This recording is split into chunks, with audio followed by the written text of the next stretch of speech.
Morning, Chair.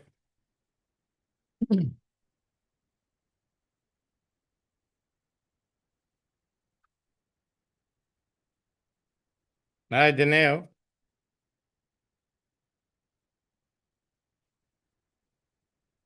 Good morning, Dr. Fazu. How are you? I'm fine. I'm here. Okay. No, the chair will soon be in the meeting. No problem. No problem. I am early. I'm just checking to see that one. Let me just put my camera on. You can see me. Yep. Yes, I can see you. Okay. And you can hear me clearly. And I can hear you clearly. And you're giving me share screen. Yes, I'll give you share screen after the introduction by the chair, then you'll have the share screen. Okay. Wonderful. Thank you. Okay. Thank you very much. Welcome. Thank you. Thank you.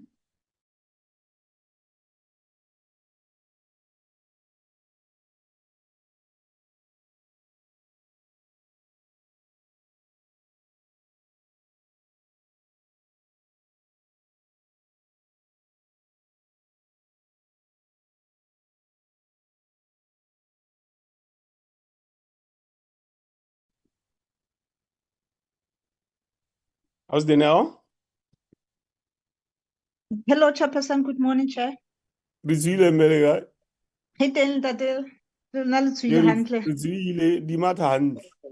Di matha hantle ka nnete. Di matha hantle. Ke bona monena vasu sa keni. O sa kene. Na. O sa Morning, kene. Chair. Morning, Chair. I'm here. Yes, Vasu, I'm speaking Sesotho. I can understand Sesotho. You see, I knew what you were saying.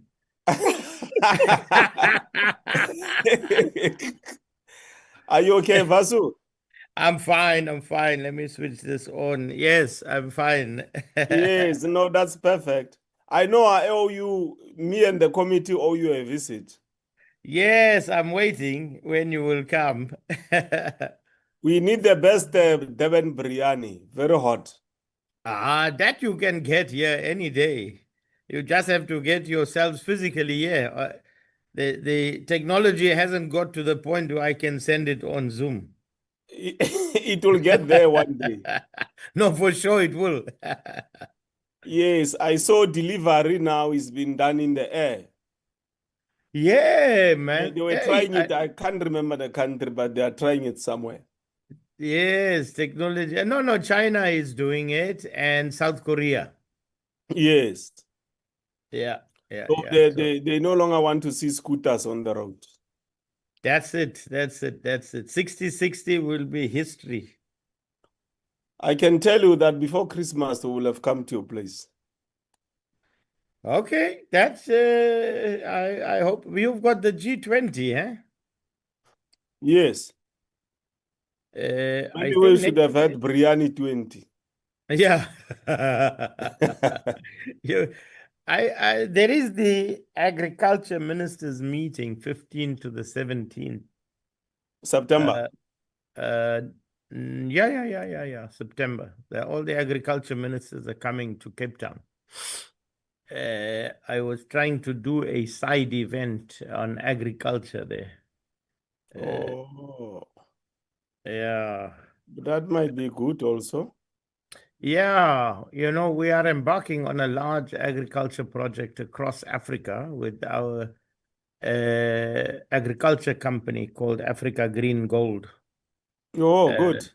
Yes, we are going to establish in 10 countries across Africa. Oh, that's brilliant. Yeah. We share the same vision. I'll come to your office because I'm in the process. Anyway, we'll discuss it in detail, but I'm in the process Yes. of Oh, wonderful. establishing a foundation for Africa. Oh, great. Yeah. We need it now. I saw the economic outlook for South Africa looks good this morning. I saw, but let's hope so. Yes, I also saw it. It looks good. Yeah. I did say yesterday in my opening remarks that according to those who look at economics, they don't foresee growth beyond 2.5% in the next decade. Yeah, but this was a Sanlam private investment guy who gave a very positive sense of where the economy is going, with the commodity prices going up and our exports, Yeah, gold is particularly very resilient. It's gold and platinum, both. and platinum. Yeah. Yeah. So, well, it's good for the country. Let's pray that it keeps that way. I will be, if we don't come as the committee, definitely I'm coming. Great. Wonderful. See Wonderful. you No? later. Okay, sure. Thank you, Vasu. We as the committee also want to come, Mr. Chair, please. Thank you. You know, we can make an application and it's turned down.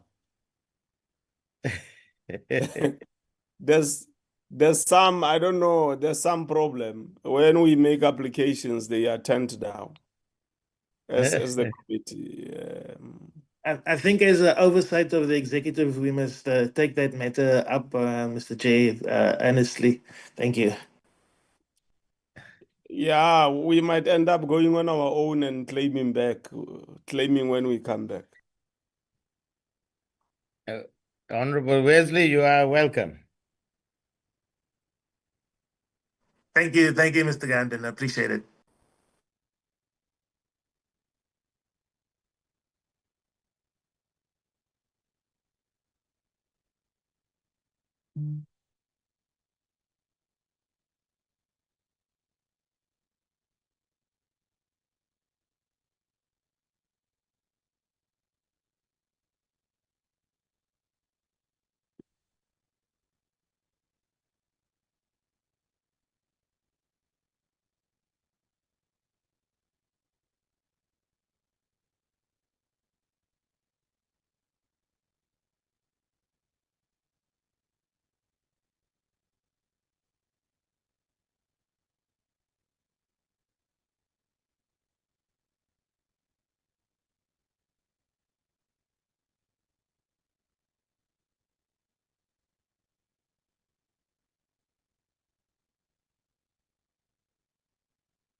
Honorable members, I take this opportunity to welcome you again to our retreat as the Portfolio Committee on International Relations and Cooperation. We also welcome the staff of the Portfolio Committee. We welcome those from DERCO who might be following the proceedings of the Portfolio Committee here today. We also have some loyal South Africans who, on a regular basis, they have made it their responsibility to follow the proceedings of our Portfolio Committee. We appreciate that. And thanks for the support and following what we do as a Portfolio Committee, because we are a consequence of the conscience of our nation, as I said yesterday. We want to thank those who made the presentations yesterday. As you know, we started with our chairperson making the presentation and focusing on the people-centered approach, which we developed and adopted and are implementing as the Portfolio Committee. We then had the Department of International Relations and Cooperation. Mr. Munyela was representing the DG Dango because he has a bereavement. He did his presentation also yesterday. We had Dr. Pilani Mtembu yesterday making a presentation on key policy areas in the GNU on foreign policy. We also had Professor Leslie Masters, who was doing parliamentary diplomacy. She was doing that from the UK. And the last presentation yesterday was done by Ntate Ntuli yesterday from the Thabo Mbeki Africa Institute, which is working with UNISA. So today we are going to be getting into sort of internal matters of the Portfolio Committee and the NCOP in the context of Parliament's work. And I hope that those issues that were raised yesterday, particularly around whether Parliament has indeed ensured that it complies with the Constitution to ratify agreements that we enter into with other countries. We asked our legal and our researchers yesterday to go and look at how many of the agreements South Africa has entered into in the last 31 years and how many of them have been made to comply with the requirements of the Constitution for them to be ratified by Parliament, so that we can then, if it has not been done, ensure that we do both retrospective, current and future ratification in order to comply with the dictates of the Constitution. Dr. Vasu is with us here today. He's a regular visitor to the committee. We know him very well. We still owe him a visit as the Portfolio Committee to Durban. He has promised us something extraordinary, which is embedded in Kari of Durban. He will be presenting on South Africa and conflict resolution. So without wasting time, Dr. Vasu, I'm now giving over to you to do the presentation. You're welcome once more. Thank you very much, Chair and honorable members of the committee. As I indicated the last time, you are most welcome in Durban, in our Kingdom of KwaZulu-Natal. And yes, it's the place for the best sun, the best scenery, and the best curry. So you will be entertained when you come, and hopefully you will educate us, and we will attempt to do the same when you get here. Today, are you going to allow me to share my presentation?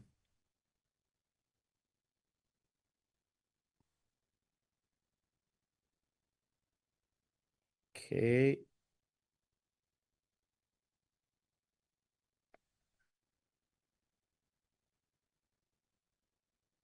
Thank you very much. Are you able to see the presentation now?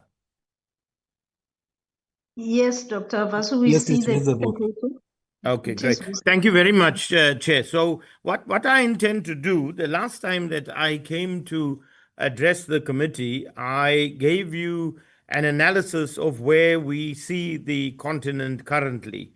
Not a pretty picture, where we indicated at the time that our continent is growing exponentially and urbanizing rapidly without the corresponding beneficiation of our resources, both mineral and agricultural resources, and its industrialization to create employment and deal with poverty and inequality.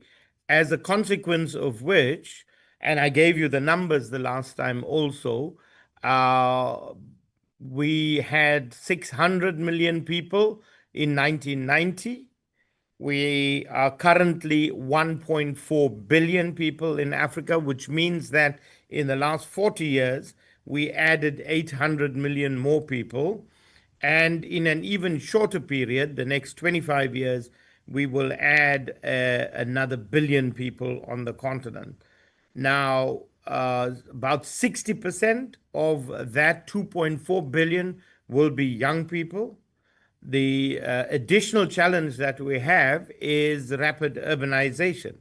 Today, Africa is about 40% on average urbanized. South Africa, probably we are about 60 to 70% urbanized.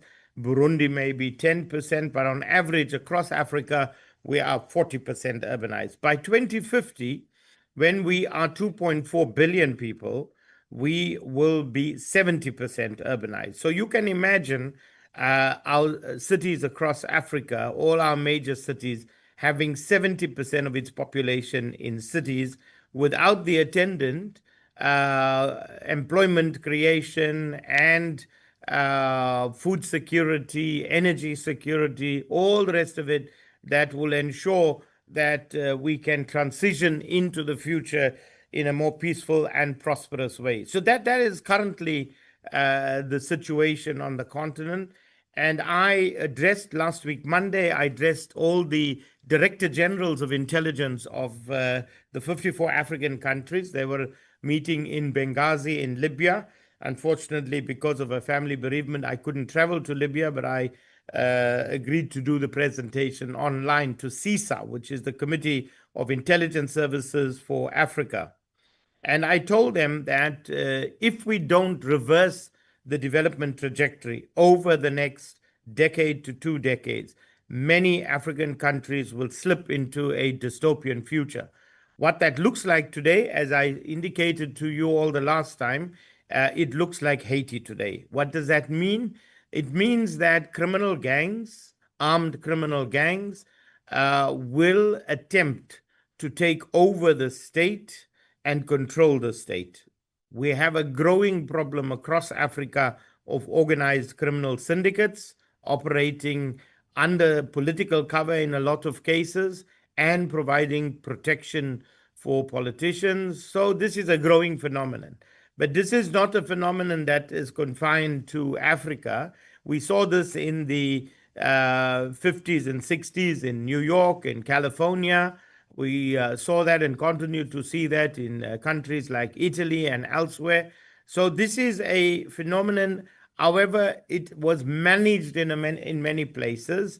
But if we don't have the attendant development, it can become quite unmanageable. And that's where we have the situation. We see today, for example, even in our transport sector, you can see some of what we see in terms of the unruliness that can morph into larger challenges that we face over the long run.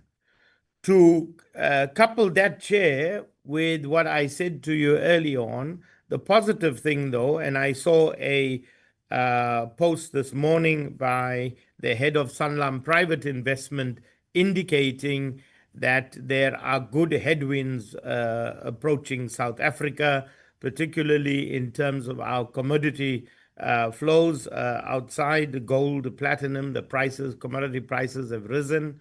The rand will strengthen. We will have more liquidity in our markets, and probably debt will be alleviated, particularly personal debt inside the country with the lowering of interest rates, etc.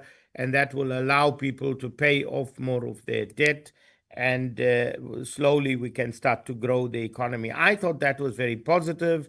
I thought also the article indicated that Transnet and Portnet and all the rest of it and Eskom starting to turn around very slowly, and our slow arresting of corruption is auguring well for our economy. Now, if we continue in that trajectory, I think that will be great. And you are at the core of all of this. And as I get into the presentation, you will see why you, as a portfolio committee of international relations, becomes very key to where our country goes in the future. Because what we are dealing with now largely is very, very rapidly shifting geopolitical developments. And what that means as a country is that we have to be very astute at navigating this environment. And apart from the administration, DIRCO, the presidency, etc., as legislators, you become very important in looking at how we navigate this new, unfolding, uncertain also, and unpredictable environment. So what I want to do, Chair, is to just quickly go into some of the challenges we face on the continent. But then to share with you today what we are seeing in two major paradigm shifts on international relations that will impact on our country and have consequences for how we continue with our work on conflict management and peace, which has been the cornerstone of our foreign policy for the last 3 decades. So just to start with, we're looking at geopolitical realignments, heightened global competition between the US, EU, China, Russia, and their influence across the world. You saw just this week the Shanghai Cooperation meeting that took place in Beijing, and you saw China display its military might, which is quite formidable. Even President Donald Trump, commenting on it, said he was very impressed and admired quite a lot what he saw in China. But what you saw was also a realignment. You saw the presidents of North Korea, China, and Russia in full view, indicating that there is a new realignment in the world. Now, that realignment, of course, is playing itself out in Africa also. Secondly, on security and fragility, conflicts, of course, continue to persist on the continent, regions like the Sahel, Horn of Africa, and Southern Africa. Just last week, we hosted a strategy session for the civilian component of the Sudan conflict. As you know, the conflict in Sudan now is in a full-scale civil war, led on the one side by the Sudan Armed Forces, led by President Burhan, and on the other side, the Rapid Support Forces, the non-state armed actor. Of course, the armed forces is 120,000 strong. The non-state armed actor is 100,000 strong and led by former Vice President General Hemeti. But in the middle is the former Prime Minister, Hamdok, Abdullah Hamdok, who has brought together a number of the former ministers and rebel leaders, etc., to form the civilian component. And about 15 of them came to South Africa last week in Pretoria, and we ran a 2-day strategy session for them to look at how to break the deadlock in the Sudan conflict. So there we have it, Sudan is currently in the midst of a civil war. South Sudan is fast approaching a civil war. In Somalia, Al-Shabaab is about 40 kilometers outside of the capital in running battles with the state.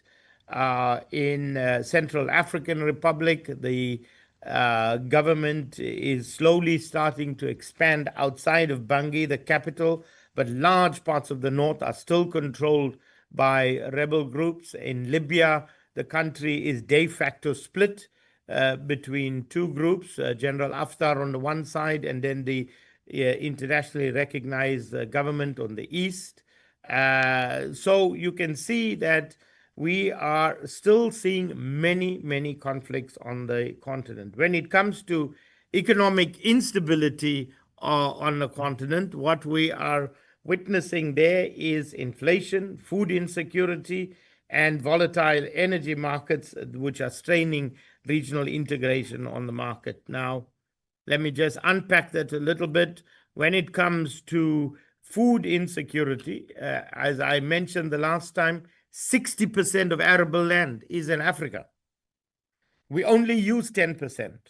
We import about $82 billion of food into the continent.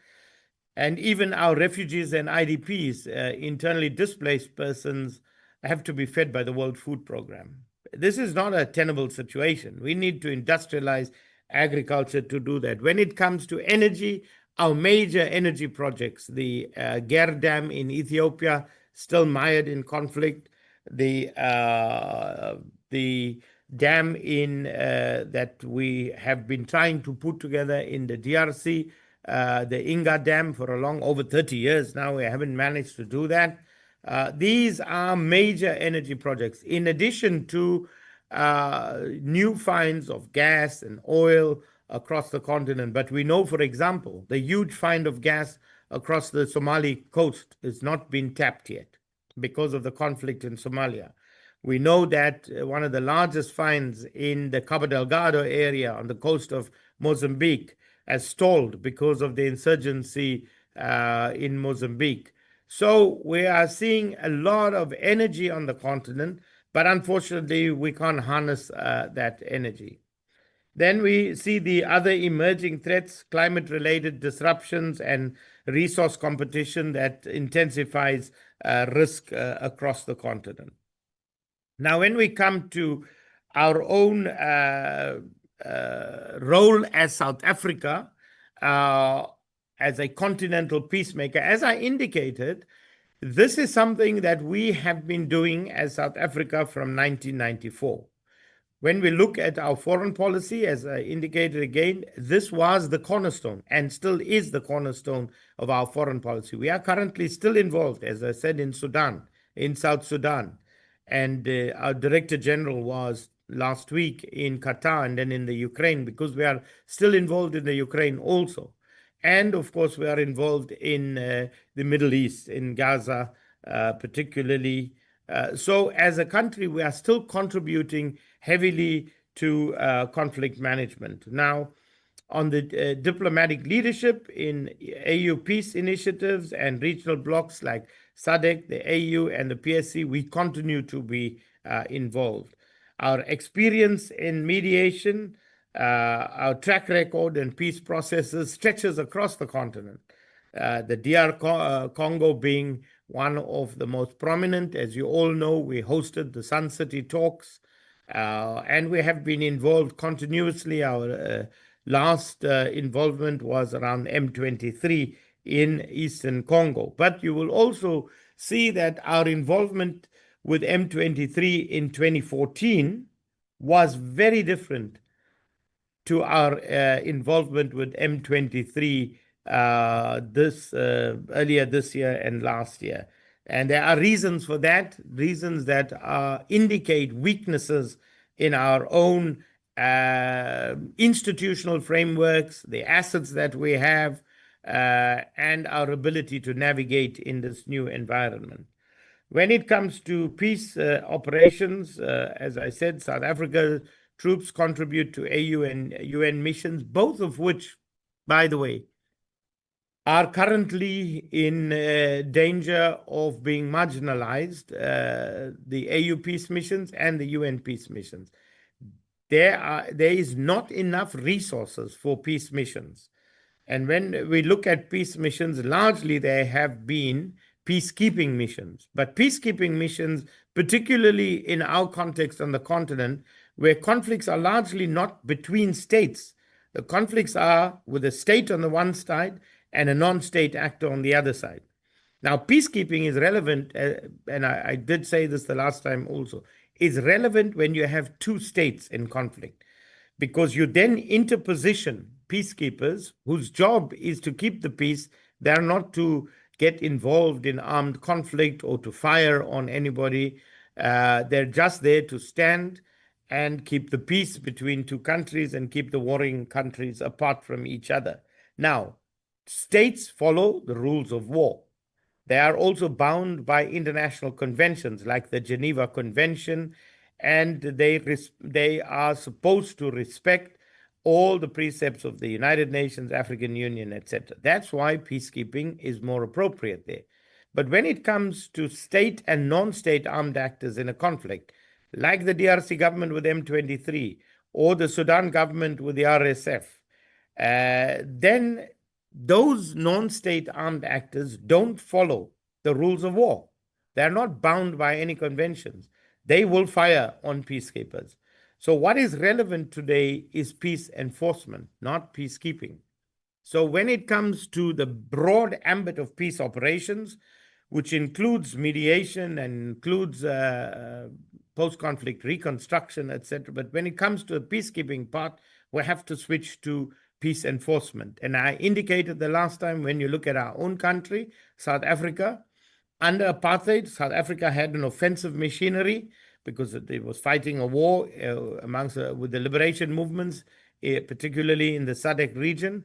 But when President Mandela assumed office, he rightly so indicated that we have no enemies in the region now. And so we would have to switch our posture from an offensive posture to a peacekeeping and humanitarian posture, so that we could assist in humanitarian crises. For example, in Mozambique, every time there's a flood, we send our choppers to go and rescue people, or for that matter, on peacekeeping, as we have done across the continent. But if we look today, yes, we have challenges today. The Cabo Delgado insurgency is too close for comfort. And there are emerging non-state actors. If we look at insurgencies between 2014 and 2020, there was a 400% rise in insurgencies. And this week, I just saw a report indicating that over the last decade, 150,000 people were killed by non-state armed insurgencies. And that number is increasing very rapidly, which means that as a country, we need to reprovision. We need to now develop a more offensive capability. And that's one of the reasons we were not effective with M23. In 2014, we had our Oryx attack helicopters, and we were able to deploy them very effectively against M23. This time, as you know, we didn't have the same air cover and air capacity. Many of our choppers are not maintained. They're on the ground. They can't take off. So we need to ensure that we are well prepared as a country to meet the challenges and the armed challenges that we will confront as a country as we move into the future. But that means reprovisioning, retraining. We have an aging military. You need younger people. We need to train them appropriately. And then we need new protocols. If we're going to put people into peace enforcement, that's very different from peacekeeping. There are other legal implications to peace enforcement. That will come to you here in Parliament. You have to sit and debate as a country. Do we go into it? Don't we go into it? How do we reprovision our military? Do we go with an offensive capability? Do we remain with a defensive peacekeeping humanitarian capability? These are all questions that will come before you as a portfolio committee. And then championing good governance. We've been supporting reforms. We host the APRM Secretariat here in South Africa, and we've been involved in institutional capacity building. Okay, so that's just to look at some of the shifting global trends and then our role as a continental peacemaker. What I want to do now very quickly is to share with you our thinking on what is taking place globally and what its implications for South Africa would be. I've shared this with CISA, the intelligence people, last week, Monday. I've shared this with the African Union. And now I'd like to share it with you because it has implications for our country also. So if we look at what are the strategic global shifts that are taking place. Thank you, Dineo. We look at these strategic global shifts that are taking place, and we look at the period between 1990 and 2020. So that is about 30 years or so. And what we are looking at is that entire period, we operated in a paradigm that we call peace through dialogue. Okay. It came with the collapse of the Soviet Union, the rise of the US as a unipolar paradigm as the global superpower, and coincided with the election of Bill Clinton as president of the United States. And what Bill Clinton and his administration did was they introduced the liberal peace building model. And the UN also at the time began its own developments around this liberal peace building model. And here in Africa, within the African Union, we also adopted a similar model. What was that model? Peace through dialogue. Number one, it was values driven. So we were all pursuing the values of democracy, protection of human rights, protection of civilians, etc., etc. Secondly, it was to be transformational. And I'll explain why I say to be transformational. That was the intention, that this peace through dialogue, rather than peace through war, because you can get peace through war, but you just get stability rather, that we would be able to transform our societies and deal with poverty, unemployment, inequality, etc. Because through dialogue, we can resolve our conflicts peacefully and allow for development to take place. But if you go into a situation of war, thinking that eventually one side will conquer the other side, that can go on for 20 years. We've seen that in the DRC, we've seen that in Libya now, we've seen it in Syria, we've seen it in the Caucasus region, in Europe, etc. So this is something that we talked about, how to transform our societies. And then over the 30 years, we evolved what is called a rules-based world order under the auspices of the United Nations, and all countries agreed to subsume some of their sovereignty under the United Nations and to adhere to the precepts of the United Nations, and particularly the United Nations Charter. Now, the currency in that paradigm was moral authority, it was gravitas, and it was institutional legitimacy. What do I mean by that? If you look at South Africa, we had moral authority in the mold of Tata Mandela. This was our major asset, the moral authority and the gravitas of Nelson Mandela, and then the institutional legitimacy of having resolved our conflict peacefully, where many people across the world thought that our conflict, like the Middle East conflict, was intractable, that it could never be resolved. And yet we resolved it ourselves through negotiation. That gave us huge legitimacy, and then, of course, the moral authority. And that is what you saw South Africa deploy across Africa.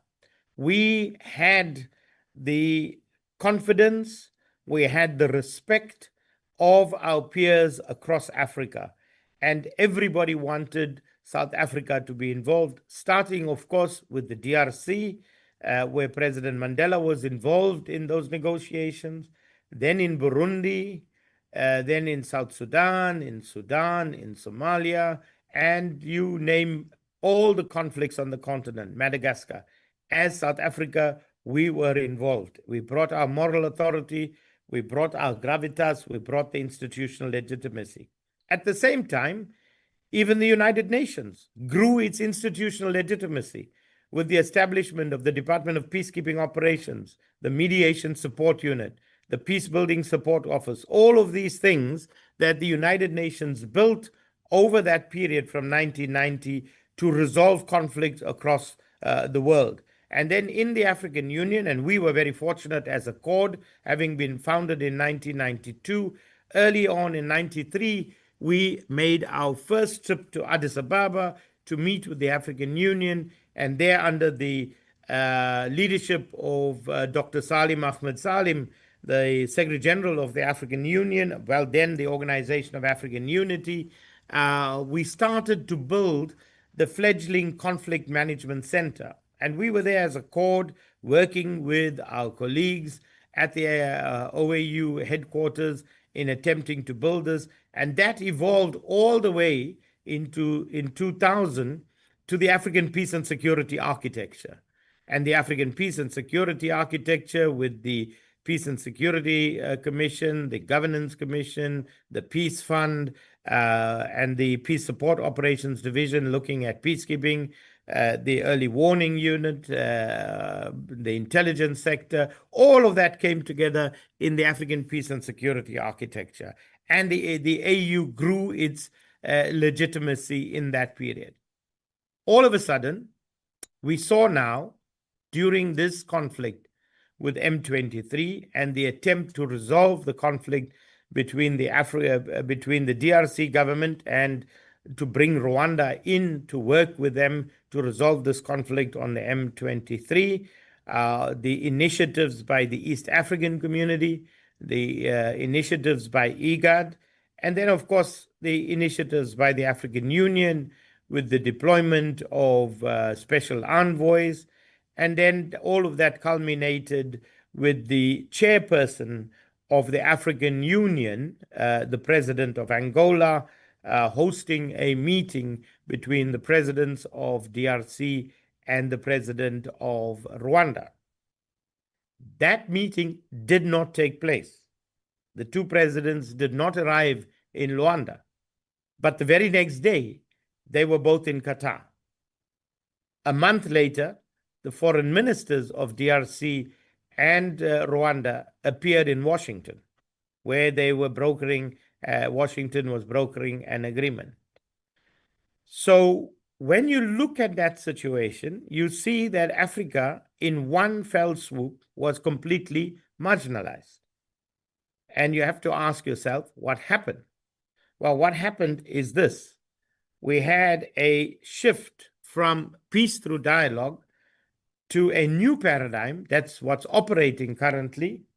And it came with the onset of the Gaza and the Ukraine war in 2020 and started to grow and gained prominence with the election and assumption of office of President Donald Trump. And you will recall in his inaugural speech, he said, "I will be a peacemaker." And then he underlined it by saying, "Peace through strength." And after the attack on Iran, you saw that the president of Israel,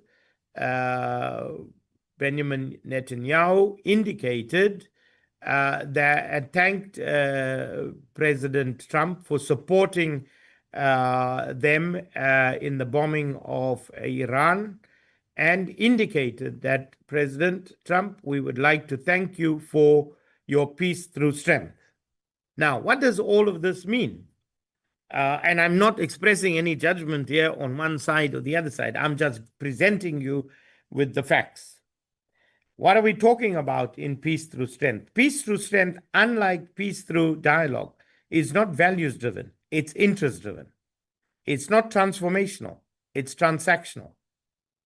And it doesn't deal with a rules-based world order, it deals with a great power world order. So we're in a completely new era. And you see the great powers asserting themselves, whether it is Russia in the Ukraine, or whether it is the United States asserting its hegemony across the world. We see the return to great power world order. And we have seen that the UN today is at its weakest.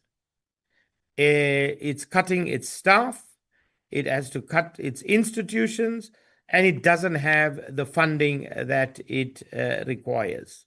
So this is a very, very serious development in the world. So what is the currency? As I indicated, the currency for peace through dialogue is moral authority, gravitas, institutional legitimacy. But the currency in peace through strength is military might, economic might, and coming into the future, artificial intelligence mastery. I can confidently say no single African country, not even South Africa, has that currency, military might, economic might, and artificial intelligence mastery. Why did the presidents go to Qatar? Because Qatar has economic might. The Gulf countries, the UAE has the second largest sovereign fund in the world, $1.5 trillion. These countries have huge economic weight, and they're investing heavily in Africa today, and they have leverage and they have influence. The UAE and Dubai, Dubai is part of the UAE, they currently operate 25 ports from the east to the west all across Africa, including Komati Port in South Africa. They are investing hugely across the continent in agriculture, in our mineral resources. So they have leverage and they have influence. And I have to say that over the years, our own influence has diminished and our own gravitas has diminished across the continent. We still have some of it. We need to think about how do we grow that influence back onto the continent. So this is where we are. We are seeing a new paradigm and a shift. Now, I have indicated even to a forum that I was addressing yesterday that it's not either or. We shouldn't be talking about peace through strength or peace through dialogue. They're actually two sides of the same coin. And so, what President Trump is pursuing with peace through strength, as he has indicated, may not be completely incorrect. Yes, you could get a temporary ceasefire, you could get the halting of a war, but when it comes to dealing with the deep rooted issues of a conflict, whether it's a genocide and there's a breakdown of trust and confidence and real hatred that people have for each other, or whether it is now what we have seen in Gaza, then you can get a temporary ceasefire, but you then need peace through dialogue, which is a process that can lead through confidence building, etc., etc. So there is still space for both peace through strength and peace through dialogue. And the trick is how to navigate in this new environment and for countries to determine what strengths they have comparatively and how they can complement each other. So even though today we don't have the same military might, we don't have the same economic might, and certainly no African country has the artificial intelligence mastery that can compare with anything that China or Russia or the Gulf countries or the United States has. So we have to think, how then do we complement and support, not support, but strengthen what may come through peace through strength. So this is really where we are, and I'm happy to engage you on that. Now, very quickly then, to take you through conflict resolution in this country, in this new environment that we're talking about. We're talking about how do we adapt our mediation approaches, how do we become more inclusive, how do we ensure that we build multi-level peace building involving youth, women, and civil society?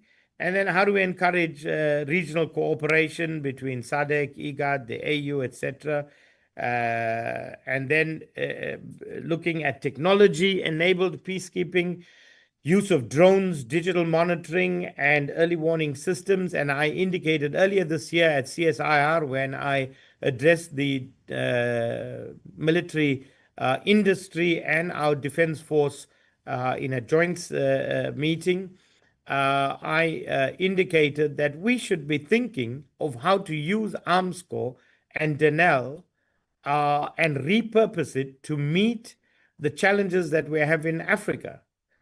We don't need missiles in Africa. Yeah, maybe we can produce some to sell to other countries, but then we're competing with China and the United States and everybody else.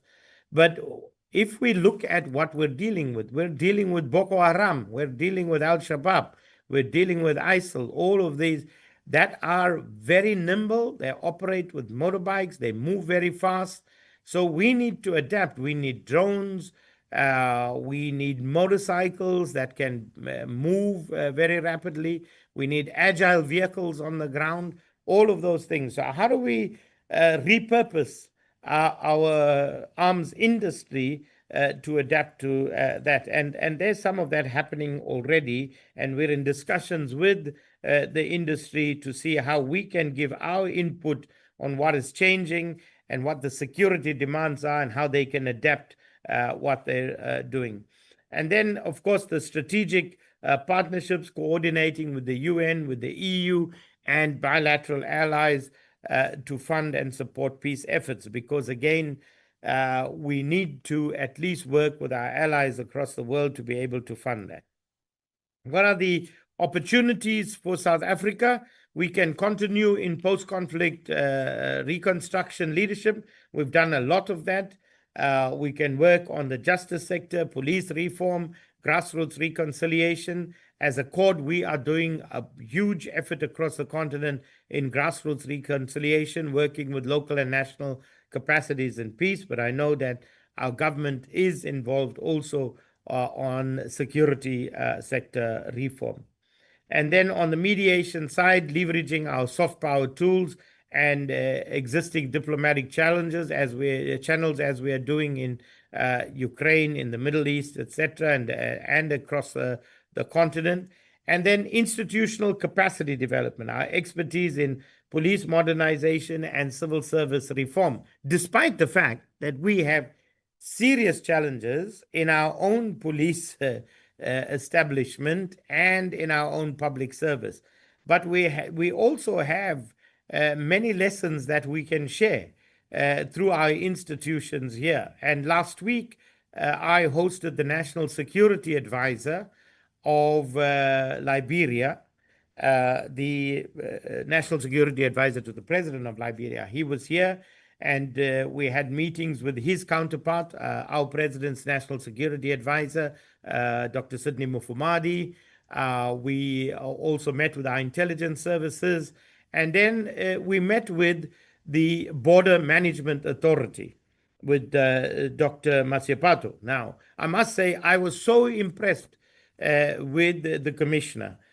He took the National Security Advisor of Liberia through what we've achieved with the Border Management Authority of integrating a number of entities, police, health, tax, etc., all of those entities at the airports, all of our ports of entry, that because of different roles that the different entities have with different mandates, etc., it opened the avenue for corruption and for maladministration and all of the challenges we've had with undocumented immigrants, etc. And now with Border Management Authority bringing everybody under one single authority, that is starting to alleviate the challenges. And really, I must say that personally, I indicated to Dr. Mike Masiepato, I said, look, Commissioner, I must say, I'm really very, very proud of what you've done. I think he must come and give the committee here also, he must indicate what they're doing. I don't think South Africans really understand what we are managing to achieve with the Border Management Authority. But Liberia now wants to adopt that. So we can now, transpose some of that to other countries across the continent. And then, of course, peace, innovation. We are talking about climate resilient projects and then integrating adaptive strategies. And let me just go through the last slide here that I want to present is strategic recommendations. We need to strengthen diplomatic institutions, invest in diplomatic training centers focused on conflict analysis and negotiation. It's a key factor that we can take to the rest of the continent. Expand early warning systems, collaborate regionally to detect and respond proactively to emerging crises. And this is something that CISA is seized with and is happy to work with countries like South Africa and others. Deepen stakeholder partnerships, engage NGOs, research institutions, women's groups, like you're doing now with ourselves. And then resource peace efforts sustainably, partner with the DFIs and donors to support long-term transitional programs. And lastly, lead on climate security nexus, because this is something that is confronting our continent and will confront us in a major way, addressing compounding risks where climate change fuels conflict dynamics. Chair, I'm going to stop there because I want to give the members a chance to ask some questions, because I know that you have limited time also. I gave you a mouthful, I know. Yes. As always, thank you very much, Vasu, for that insightful input. It has got some scary stuff in it. But if we go on confront and expose the scary parts of the things we deal with, then we'll not have solutions for them. So thank you for that. But also some aspects of it have got very deep proposals on how we can deal with some of the challenges. There's also hope in some of the aspects of the presentation from your side. Honorable members, here we are. We can now engage with the presentation. I'm using a new gadget here. I hope I'll be able to see. Yes.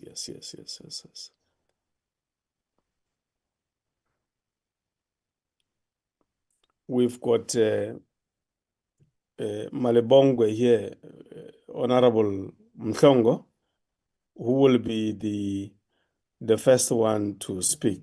Honorable Mhlongo, over to you, my dearest sister. Good morning to you, Chair. Good morning to honorable members.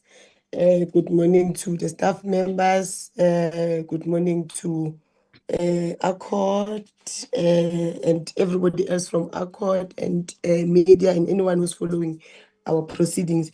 No, man, thanks, Chair, for this well-informed presentation from Accord, as always. My interest is on issues of or the role of South Africa as a continental peacemaker. I'm glad that Vasu mentions the issue of Cabo Delgado, which we raised as well yesterday, Chair, in our committee. Currently, Chair, in Cabo Delgado, there's over 57,000 people who are currently displaced, according to the report from the UN Refugee Agency operating in Mozambique. Now, for me, that's too close to home for South Africa to just sit and be quiet and we don't actively get involved in that conflict in Cabo Delgado, trying to, whether to mediate, sending our troops, but also mediation so that we can find a long-lasting solution to the crisis of Cabo Delgado, because it's not something new that is happening for the first time now. But my worry is that it is too close to us. It's right at our doorstep for us to just be comfortable with that situation brewing at our next door. When we've got 57,000 people who are displaced and homeless and living in tents, squashed in tents and stuff, it's going to be, one way or another, it's going to spill over into South Africa.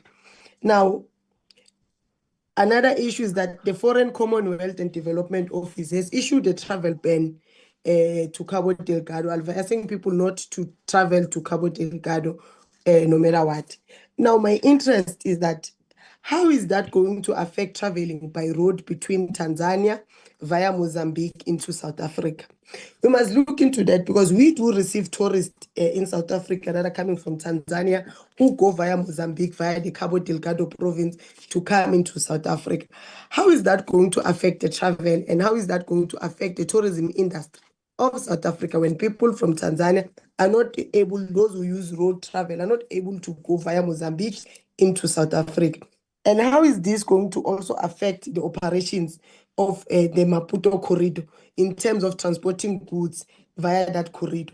You will remember, Chair, that after the 2024 Mozambique elections, that corridor was badly affected many times, many days during the December holidays of 2024. Traveling between Mozambique into South Africa, or from South Africa into Mozambique via the Libombo border post, was a nightmare. Trucks were queuing for days. There were kilometers of trucks queuing and looking to access that corridor. They were not able to access it. Remember, there were days when it was closed and it will be reopened, closed and reopened. It was just a nightmare.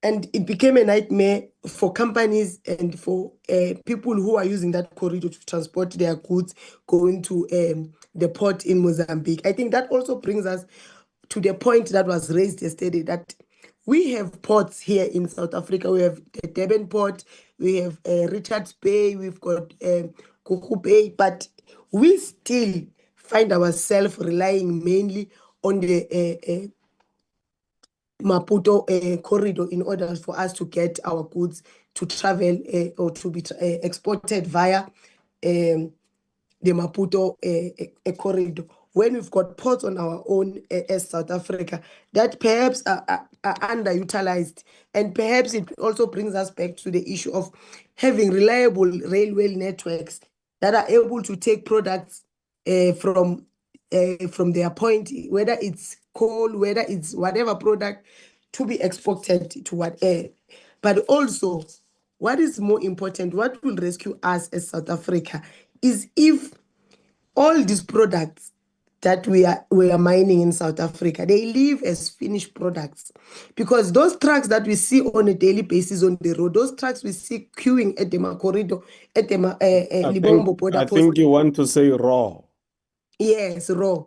The raw Yes, thank you, minerals Honorable that were Mhlongo.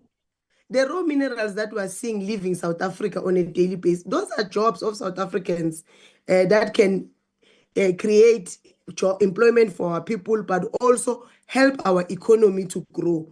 So that's another problem we need to look at. We need to look at ensuring that raw materials or raw mineral resources of South Africa, they leave South Africa as finished products, not to continue to live as raw materials to create jobs for other people. And then we are told that South Africans are lazy, we don't want to work, we don't have employment, when our mineral resources are living as raw materials to create jobs for other people.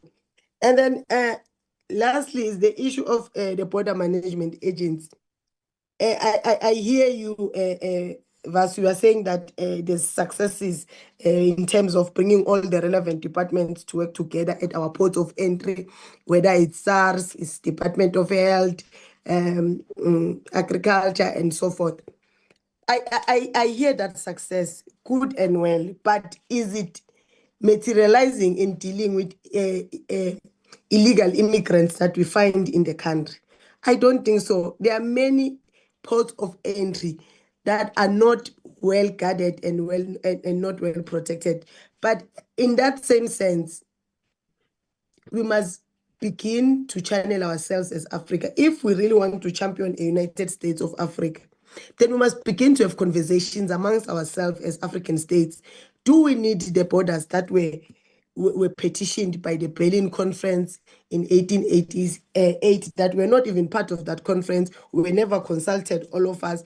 And what is the purpose of continuing to keep these borders that we did not ask for in our continent? Is it serving a purpose? Is it working for us? And if it's not working for us, how then do we do away with the borders, but on a gradual manner, using the different regions of the continent? We first start with SADC, and we go to Sahel, we go to West, like that, and like the different regions of the continent. That how about they first come together and have a united region where there will not be borders, where they will have a united region that will work together, have one president, one military, in order to curb all these societal ills we find ourselves with in our continent. Because whatever happens in DRC, whatever happens in Mozambique, whatever happens in Zimbabwe, we like it or not, affects how government operates in South Africa, affects how government delivers services to its citizens of South Africa.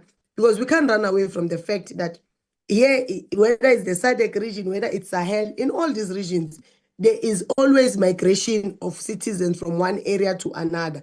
But we must also dispel this notion that if we have a United States of America, then everyone will leave their country to come and be stationed here in South Africa. It's not true. There are people who are unemployed here in Bela Bela, right next to Gauteng. Those people don't leave their houses and desert their homes, all of them, to come and settle in Gauteng. It's not true that people will just willy-nilly abandon everything the minute we speak of the United States of Africa. And what do we mean when we speak of that? We mean that we must be able to trade with one another. We must be able to have one foreign policy as a continent, so that no one takes advantage of the smaller countries in our continent. No one takes advantage of those who are weak. We could have saved the economy of Zimbabwe if we had one foreign policy as Africa, that since no one wants to buy products from Zimbabwe because the Zimbabwean government has taken land and given it to the rightful owners, therefore you cannot buy products from the rest of the African continent. Therefore, we also ban you from getting any products from Africa because you don't want to interact and buy any product from Zimbabwe. We could have saved the Zimbabwean economy if we had one foreign policy as the African continent. So those are the issues we need to look at, having one foreign policy that will benefit the African continent and will prioritize the needs of the African continent first and foremost before we want to interact with the rest of the world, before we trade with the rest of the world. We must have agreed on one foreign policy for the continent and ensuring that it benefits us and ensuring that our raw mineral resources don't live as raw mineral resources but as finished products. I thank you, Chair. Thank you, my dearest sister, Honorable Msongo, Honorable Douglas. Good morning, Mr. Chair, and I want to thank you and I want to thank the members for participating this morning. And I also want to thank the speaker, Professor Gounden from Accord. I'm always grateful to hear from you and to hear about the interactions that you have on the continent. And I want to agree fully with you on the assessment that you made in where we are geopolitically and the moving shift from a understanding of peacekeeping to more peacemaking. And I think this is something that we are really seeing on a day-to-day basis, where now it's really about how people are speaking with impunity, and we are moving from a unipolar to a multipolar world. And unfortunately, we are not prepared for people who govern with peace through strength. And we are in a very tenuous situation with the advent of this new term of Donald Trump. We've seen South Africa cast in a very bad light, in an extreme bad light, whether we are accused of genocide against white South Africans or our BE laws are misinterpreted as laws that are against the rights of white people, and actually to be racist. And these are things that are utilized often to justify interventions by people who want to bring peace through strength. What they mean is that they want to establish their will upon our nation. They want to establish their view and worldview of a unipolar world upon our nation. But what we want is we want peace for all South Africans, regardless of race. We want sovereignty, and we want to be able to ensure that we have sovereignty of our minerals and of our land. And that's why there is a big problem with how we are outbalanced right now. And I want to agree with Professor Gounden's inputs that South Africa is not positioned, and Africa is not positioned to deal with these three big quantitative powers and the power shift in geopolitics, that being military power, economic power, and artificial intelligence power. And we are not positioned on that. We are only a raw materials provider, which makes us very vulnerable to other actors who are strong in those three sectors to want to come in and take the raw materials by force or by some mechanism or by some false pretense. Now, if the world has moved from a place of peace through dialogue to a place of peace through war, which we are seeing through the Middle East, we are seeing it north, south, east, and west, and we're seeing it play out onto our continent through these race wars. By the intervention in the Rwandan and the DRC conflict by the United States militarily, it again opens up the African continent to neo-colonial countries that are coming in here for one reason only, and that's to take our resources and to, in the name of giving peace or military power or military strength in exchange for our resources. This is an old playbook that is coming again into Africa. And the problem that I have is that for the last 30 years, under the ANC and under the GNU, our military has been hollowed out.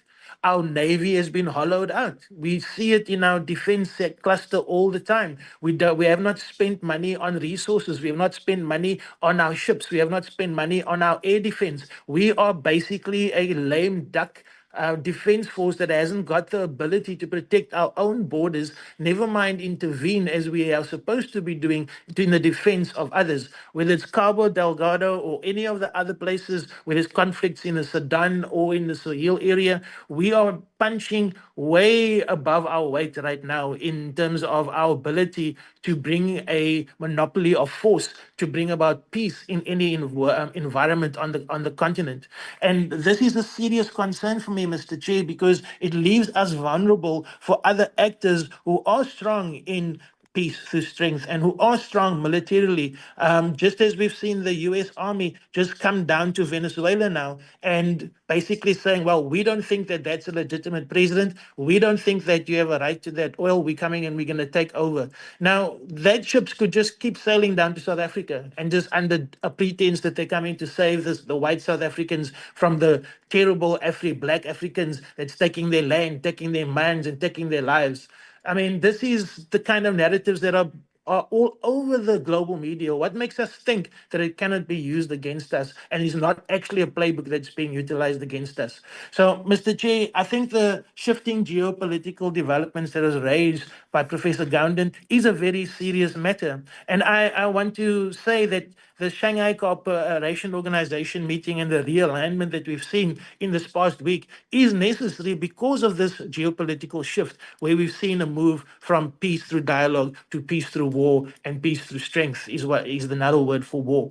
So, if we are going to be true to ourselves as South Africans, we need to understand how we need to move forward politically. And unfortunately, this government doesn't seem to have South Africa's best interest in it.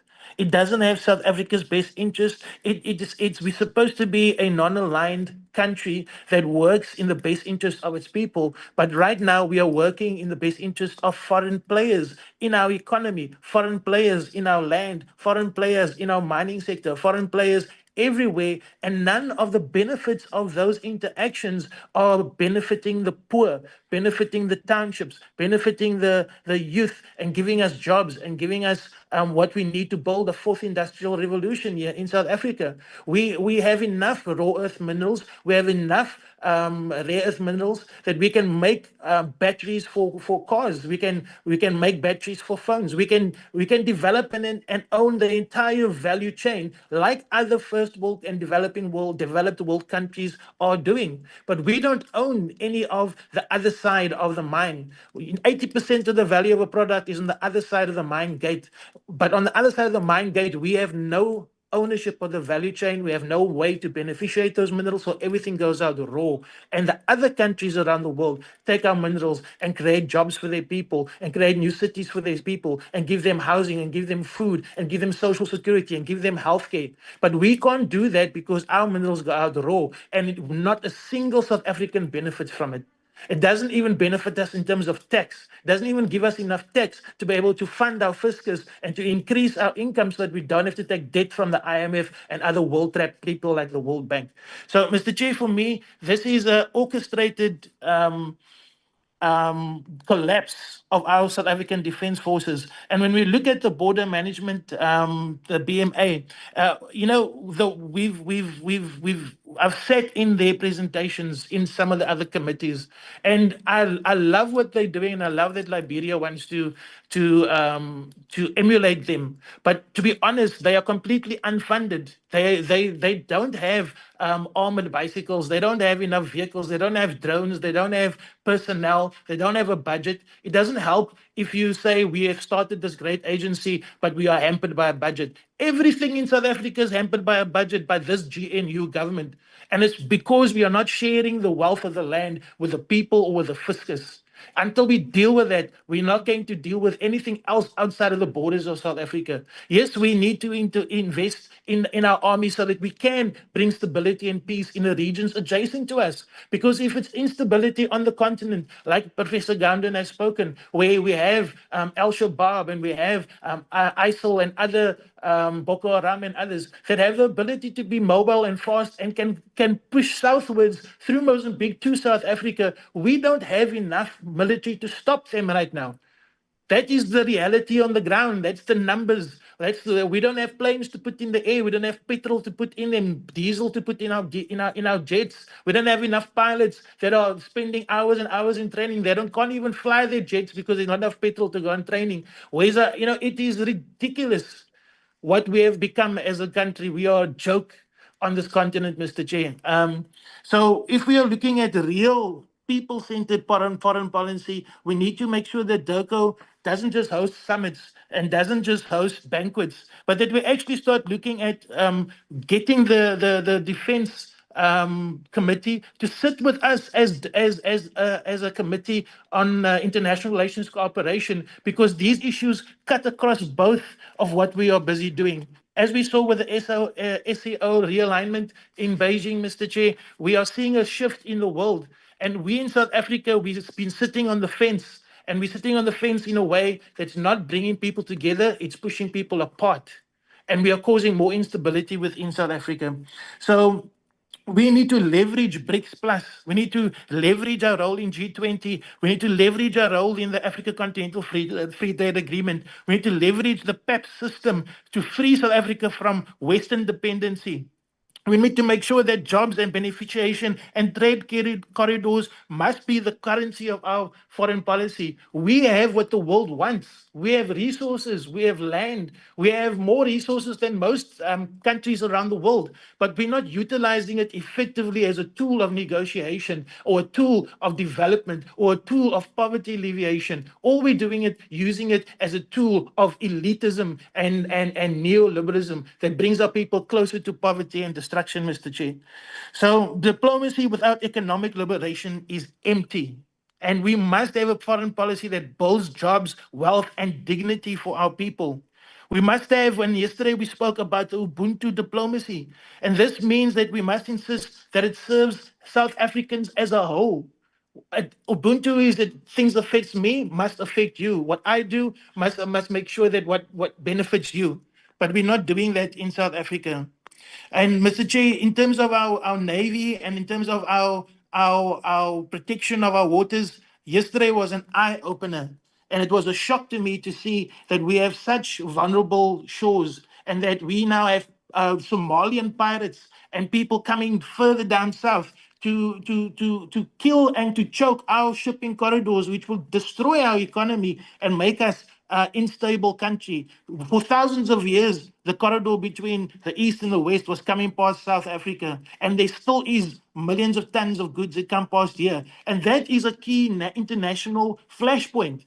And if we don't look after it properly, it will be taken from us. Like people are now trying to start Cape Independence, and they want to make that a geopolitical, neoliberal state. We're not going to accept that because we are the people of this country. We are the Aboriginal and indigenous people of this country. All South Africans, whether you Xhosa, whether you Zulu, whether you Pondo, whether you Pedi, whether you Khoisan, whether you Korana, whether you a colored person or whether you are an Indian person, if you are from this country, even if you're here from white person, we all are here as South Africans, and we must find a solution for all of us together, not imposed by the West, by the North, by the South, by the East. We must come up with a solution that works for us, knowing that we have inherited colonialism and its effects, apartheid and its effects, and that and that for the last 30 years, corruption has paralyzed our state, and the failure to do land reform is at the very, very bottom of these issues, Mr. Chair.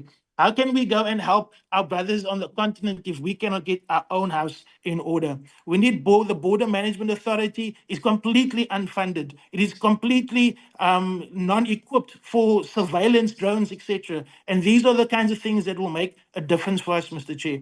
So for me, I want to thank Honorable or Professor Gounden and the Accord guys. When they give us inputs, it's always very exciting. The one thing that I want to find out more about, and you can give me just a little bit of more information, Professor Gounden, is on the Ukraine aspect. You said that we are still involved in the Ukraine conflict as well. And I know that the President Zelensky was here, but I sincerely think that how we're going about that is also incorrect. We're not looking at both sides of the story, and I really think that we need to make sure that our positioning in that conflict is correct. But I think I'll leave it there, Mr. Chair, and just hand over to some of the other members. Thank you very much.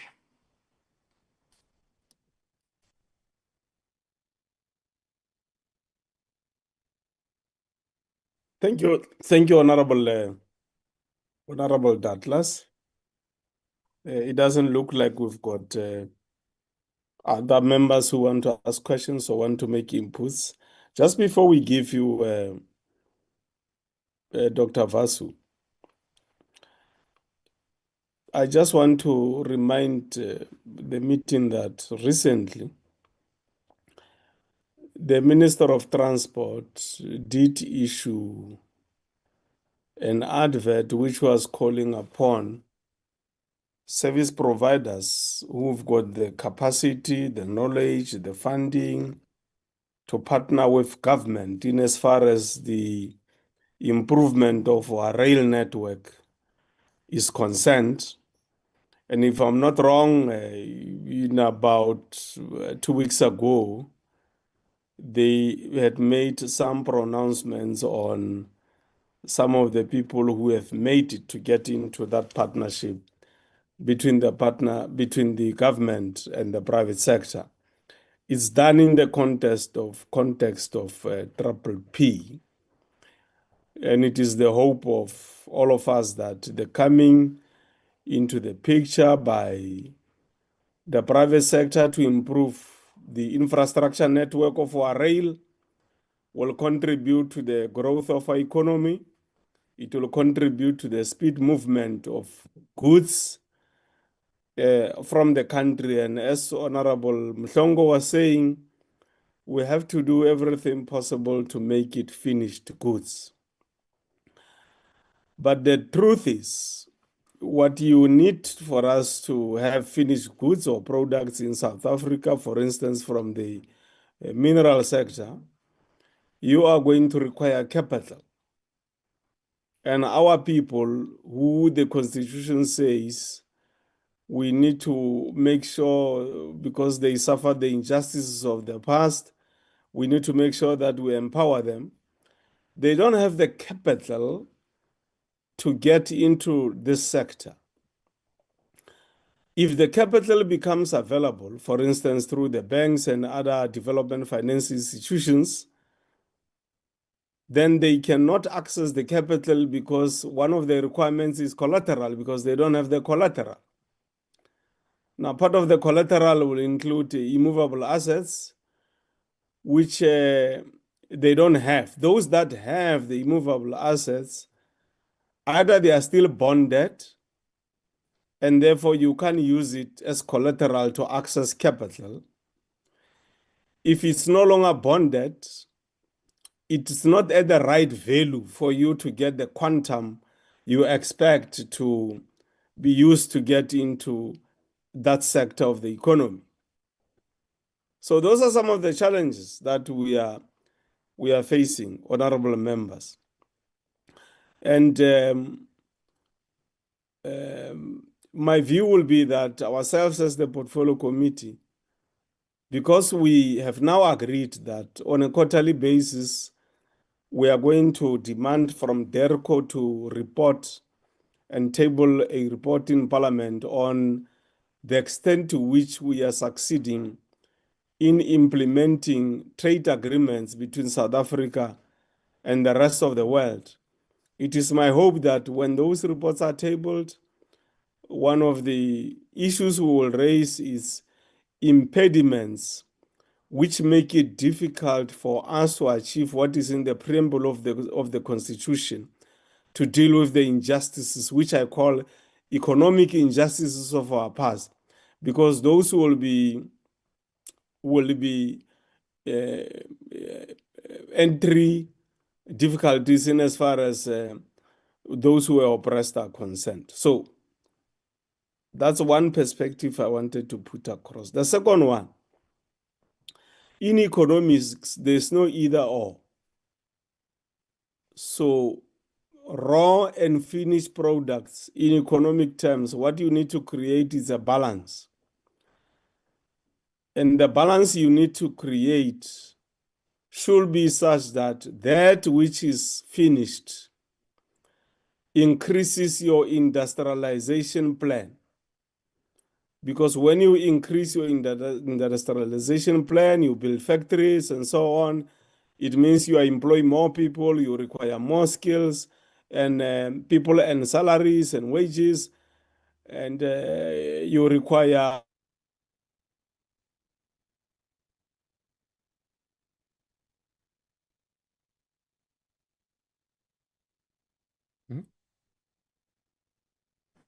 it off. Yeah, I problem think you're frozen. with my Okay, you're back. Am I back? Yeah, yeah. Yes, Thank Chair. you.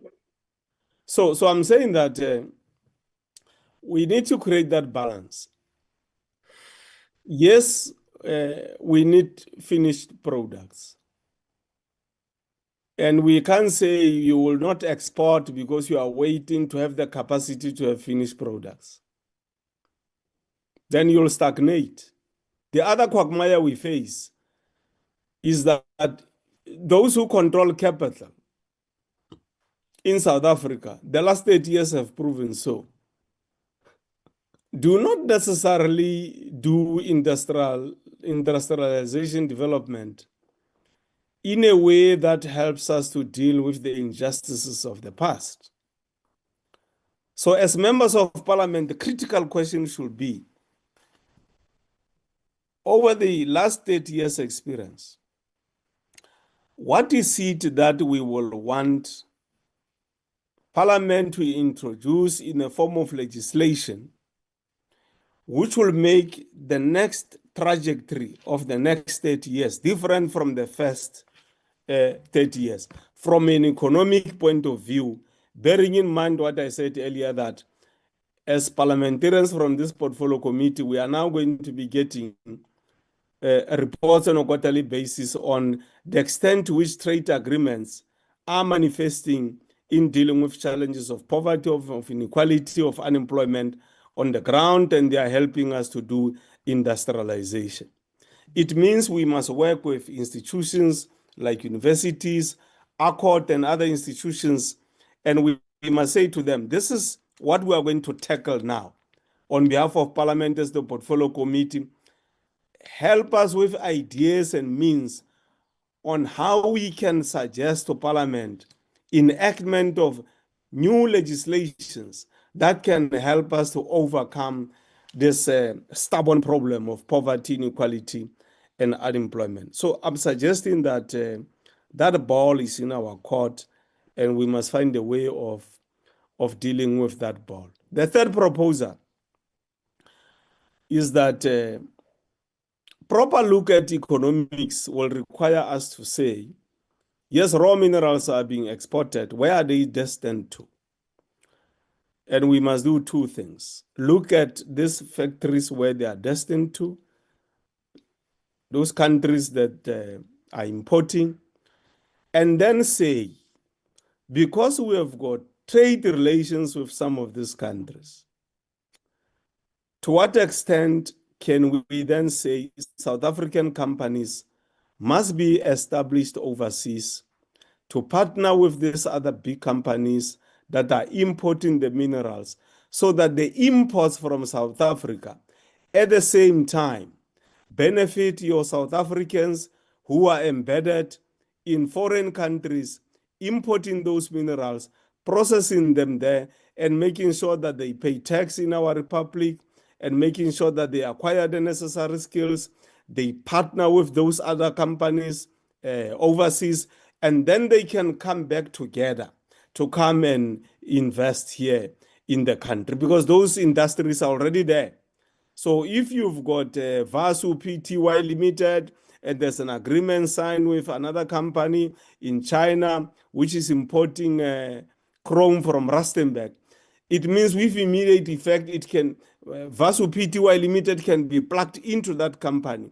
And immediately there's a spin-off that is going to not only go to Vasu Pty Limited, but it will also go towards the country. So we raise our prestige and influence in that particular matter. Our footing will then be all over, so that we can then make sure that we influence economic dynamics of South Africa from the outside, so that foreign direct investment is also influenced with embedded South Africans who will be in the diaspora or overseas, sent by ourselves to go and do business from there. That's the third point, honorable members, I wanted to make, and I think we must interrogate beyond today going forward.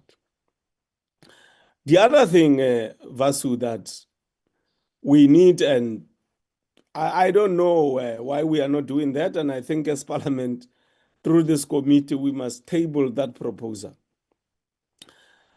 I don't understand why we don't have a minerals bank, let alone the state bank, the minerals bank. I don't understand why we don't have progressive South Africans who know how we need to deal with injustices of our past. They come together, raise capital, and we have a minerals bank that will deal with the entire value chain in as far as minerals are concerned. Because Honorable Mhlongo is right. For us to beneficiate, we will require capital, as I have said. But we don't have the means. Therefore, if we have the minerals bank established and the Reserve Bank is made to understand why they must not delay the establishment of such a bank. Such a bank can also partner with other investors from overseas. All these guys who are importing minerals, they can come together with South Africans and come together and establish the SA-bound minerals bank, which will focus on these minerals. Because it's quite clear that from the fiscus, you are not going to have the necessary capital to be able to pursue that particular matter. And when we have that minerals bank, it can work with the PIC. The PIC can become a partner to work with that bank so that we can make link to that bank, which takes me to my next point, is the point you made about food security in the African continent, Vasu. And for us to achieve that, we will not achieve it if we don't have an agricultural bank that deals with that particular problem. And the same as the minerals, my own view is that we must find investors overseas, work with investors here in South Africa, business people in Africa. They must come together and become a strong force that says we're establishing a bank that is going to look at the problems of food security, infrastructure related to food security, and we are going to develop that particular bank. My next point, which is the sixth point, is another proposal which I think we must make, and maybe our court and other institutions can help us to table that proposal. The AU might have to discuss a possibility of establishing what I suggest to become the private security for African peace. This means that a decision must be taken. You pass a policy that says all private security companies in Africa, by law, they need somehow to be complied and to be forced to contribute to the maintenance of peace and security in the African continent, which means there must be some relationship between private security companies. They must work according to the protocols established by the AU in the context of the Africa Standby Force under the auspices of the African Union. And that takes me to my next point, which is the proposal to have a business funding for the AU Standby Force. And maybe we can have something like Africa Peace and Stability Fund. This Africa Peace and Stability Fund will be under the auspices of the African Union, and solely it will be meant for the AU Standby Force. Because if you don't have the AU Standby Force, there'll be no stability here, because the problem is the recruitment within the defense forces is done in a particular way, in particular countries, and it will not always be objective because there are self-interests which are driven by self-preservation in economic terms for certain powerful individuals and institutions. Therefore, you will need that standby force to be supported because it's not taking off the ground, the AU standby force, so that you can then stabilize the situation in the African continent. Then you can work towards what Honorable Mhlongo, and I agree with her, is one of my philosophies, that one day we must have one country, which is one state, called the Africa United States, or Union of Africa, United States, with one currency, one military, one police force, one president, and you leave the rest of these 55 countries as they are. They become federal states, just like the US as federal states, Germany, and other powerful nations. If we do that, we'll be at the level of China, India, and the US itself.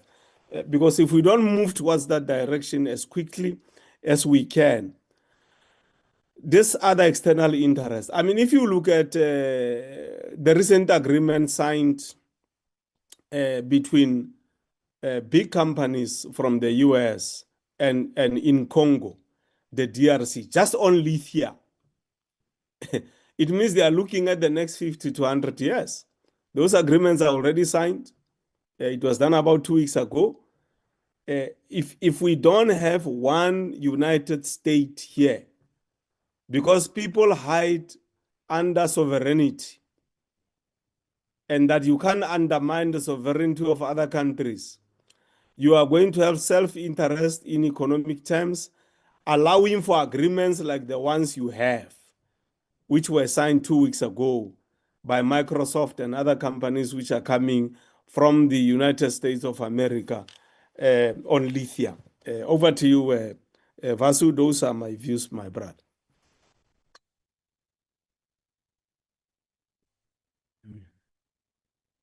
Thank you very much, Chair.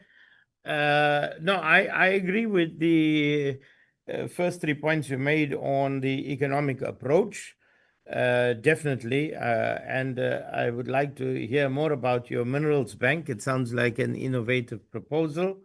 On the other two, let me quickly put something up here, Chair. I'm not sure if I shared it the last time. So, we have established a Pan-African Security Company, which is chaired by President Obasanjo. Basically, it's a private security company. In fact, we've asked General Mgwebi, has agreed to serve from South Africa, General Gay from Senegal, and a number of national security advisors from the continent. And we're working with ex-special forces from across the continent because of the challenge that we are having, where we are mortgaging our sovereign security to private military companies from all over the world. They're all over. There's a proliferation of them across Africa. And so 3 years ago, when I went to President Obasanjo and I presented to him this challenge, he said, what is the solution? I said, let's set up a company to deal with this, bring the assets that we have, with all the retired special forces, trainers, etc., and put them together. So this is IBAN. It's a Ghanaian name, comes from the Adinkra community in Ghana. It means to protect the family. And that sign that you see there is basically a fence around the family. Those are houses in the center. We've just modernized it and corporatized it in essence. So this is in play right now, and we are busy talking to investors and others about how we will do this. Now, in addition to this, and Hayden, I think my colleague can put up, I'll just say on the agriculture side. So IBAN will basically do the protection of national assets like farms, mines, etc., train our intelligence, police, and military special forces only to deal with urban violence and counterinsurgency, counterterrorism, and organized criminal syndicates. And then on the agriculture side, as I indicated earlier, we've set up Africa Green Gold to look at farm production, transport, processing, packaging, storing, all in Africa. So we create the value chain here. I don't know if my colleague has the one innovation that we had on agriculture that I'll put up shortly. That will show what we're doing on an integrated level, and that's what we're rolling out in 10 countries by setting up an equity fund, and we're talking to sovereign funds across the world to come in, bring capital, technology, and management skills to farms that are already successful in Africa but are not yet export quality, to move them to export level.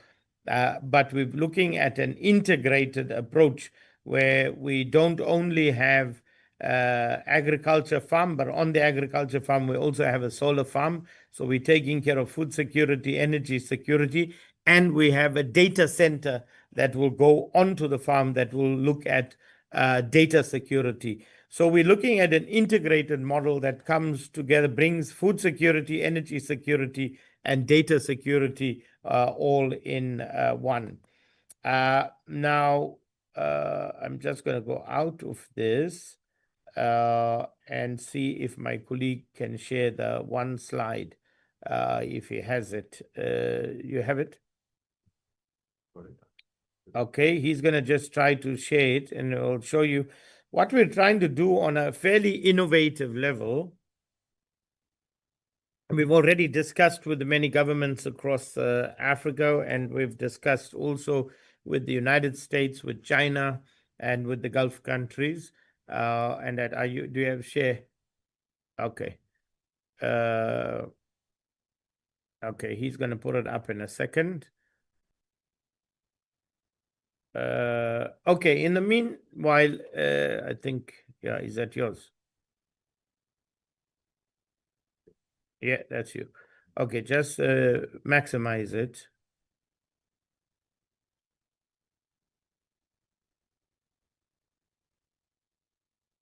Okay, you can maximize the whole screen. No, I'm seeing it very small here. Okay, so Chair, I know we're seeing it very small here.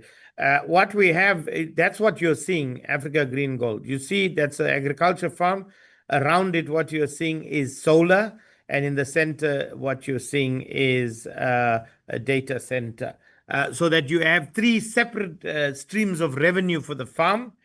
You can sell the agriculture projects. You sell the excess energy from the solar panels to the national grid, and of course you rent space in the data centers. Okay, so I just want to bring that, Chair. And then maybe lastly, just to say to Honorable Mshlongo, yeah, it will be very difficult for people trying to travel from Tanzania to South Africa. I wouldn't even advise it, because the insurgency operates southern Tanzania, northern Mozambique, all the way through. We have not dealt with the insurgency. Neither the SADC mission, of which we were a part of, which has not been successful, let me say frankly, nor as the Rwandan mission that was there been successful in stemming the tide of the insurgency. The insurgency is growing by the day. I know that President Chapo and President Kagame met last week, and President Kagame is now thinking of establishing a permanent Rwandan military base in Cabo Delgado. So that can say it will be unprecedented that one country sets up a military base in another country. But this is where we are on this situation. Honorable Douglas, on Ukraine, I can say as South Africa, I think we are working with all sides. Chair, you will recall 2-3 weeks ago, we hosted the former foreign minister of Ukraine as a CORD. I was talking to you and looking at arranging meetings with yourself for him. And the reason he came here was to try to encourage South Africa to continue to be involved, because South Africa has an entree to Russia and South Africa has an entree to Ukraine. So definitely, Honorable Douglas, I can assure you that because we are involved with our government on this, that we are in essence talking to both sides of the conflict, as well as with the Americans and the Gulf countries and others who are all actively involved in trying to end the war in Ukraine. Lastly, Chair, let me just say our challenge across Africa is a development challenge. All the other security initiatives we engage on, conflict management, that is just a band-aid we are putting on. We have to, even to deal with Cabo Delgado, unless we deal with development for the people around there, the insurgents will continue to grow because they will recruit from people that are disenfranchised, that are disgruntled. That's where they get they recruit their members from, train them, etc. So if we don't deal with development challenge, our development challenges across Africa, insurgencies, organized criminal syndicates will continue to recruit and destabilize our countries. So development, dealing with poverty, unemployment, inequality is our major challenge. This is our challenge in South Africa. How we resource the BMA, how we resource our military, and how we balance that with resources that we need for healthcare, for education, and to create employment across the continent. This is the trick.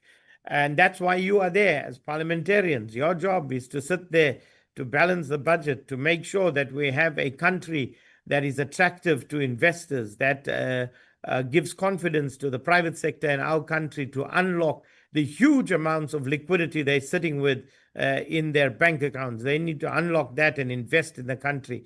So how do you, because it's up to you, how do you as parliamentarians and political party leaders now give confidence to those on the outside and the inside and to our own people that they have a future in this country? So you have a huge responsibility on your shoulders. I don't want to call it a burden. It's not a burden. It's a responsibility. And that responsibility means that you have to dispense it in a way that puts the interests of our country and our continent at the forefront, over and above your own political parties. Let me just leave it at that, Chair. And as you said in the beginning, I'm a patriot, and that's why I'm addressing all of you as political leaders to say, put the interests of our country and our continent first. Yes, you are political party leaders. You must pursue the mission of your political parties, but pursue your political party interests through national responsibility and continental responsibility. Thank you very much, Chair.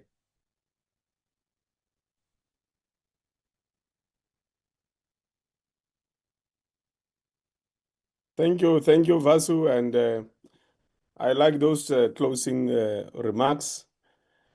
We will see you soon, or I will see you soon, either as the committee or myself in my capacity. Otherwise, thank you very much as always, Vasu. Thank you, Chair. Thank you, honorable members. Go well and your team. Take Thank care. you very much for that insightful presentation. Thank you very much. I'm now handing over to you, Ausdineo, so that we can deal with internal matters.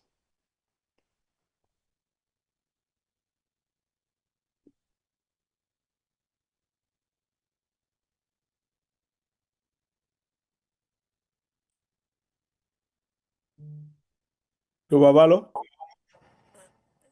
Luba, can I have sharing rights, please?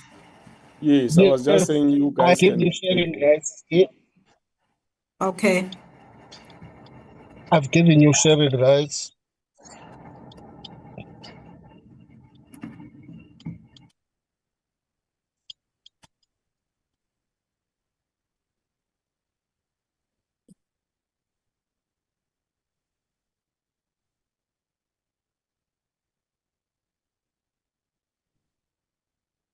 In the meantime, Ausdineo. Yes, Chairperson. Because you people have been part of Parliament for at least 2 decades. Why is Portfolio Committee's strategic plans coming after the Speaker's strategic plan presentation and budget? Because the committee strategic plans and programs must inform what the Speaker presents on behalf of all of us in Parliament and urge you for Treasury to fund. Yes, Chairperson. for this particular year, the whole process of strategic plan became delayed because of the changes that occurred in the country. The departments had already met the time frame whereby they were supposed to table strategic plans in Parliament, and they did so. But immediately thereafter, the statement of intent from the GNU had to be also, had to be reflected into the strategic plans. So the departments had to go back, withdraw their strategic plans, which were already tabled in Parliament, to be able to factor in the priorities of the GNU. When after that had happened, there was also the issue of the budget, where the budget had to be a bit postponed and also to be reviewed. So the departments had to again wait, and Parliament had to follow suit and wait for all those processes to happen. So that's the reason, Chairperson. So basically, we are working on with the knowledge that we have 3 million within which to dream and implement.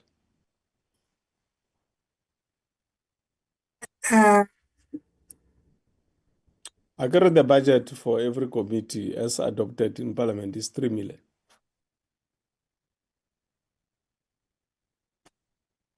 I seem to be having issues with this.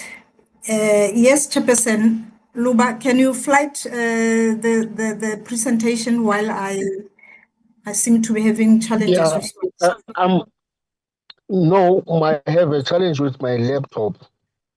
So Oh, let me try again. I'm also trying, yes, please.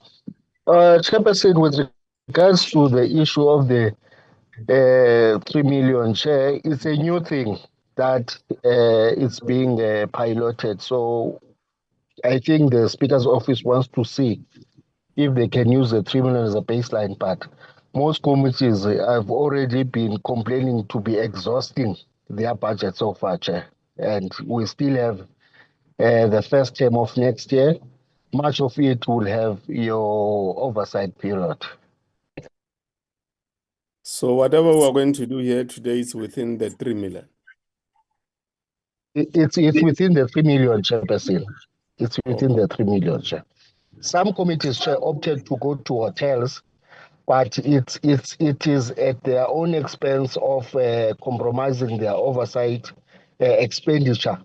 That is in January. Oh, yes, there's one oversight towards the end of the year, I think November to December, and then in January again. If they've exhausted their 3 million, they will have to wait for the new financial year. Thank you. So if the entire committee can go to Germany to do oversight and come back, the 3 million will be finished. Unfortunately, Chair. But we did an estimate, Chair, for the trip to UK, to the IPM. No, I'm not summit. talking about that trip. I know about it. I'm saying if the entire committee was to go, remember it will not be all of us. Yes, Chairperson. Yes, Chair. Yes, we'll talk about that But, trip later to the UK. I'm saying if all of us were to go, under yes, normal Chair. circumstances, all things being equal, if we were to go to the UK in November, all of us, Yes, to Chair. get the EU and how we are working with the EU and so on, that 3 million will be gone. 3 million will be gone, Chair, because 5 members, the estimate is 1.5 million, Chair. Okay.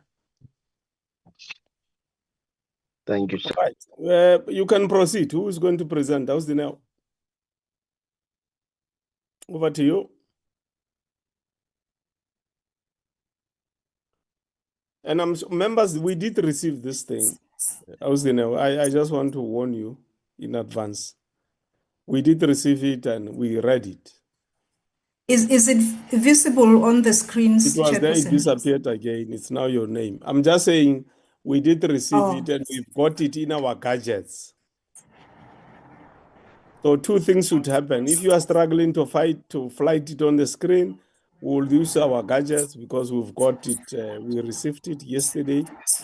But also I will request that you don't go elaborately into details because we have read it and we're familiar with it, and there's absolutely nothing new in the entire document. So I'm just saying, let's save time. So that by lunch we are done. We close this workshop. Over to you.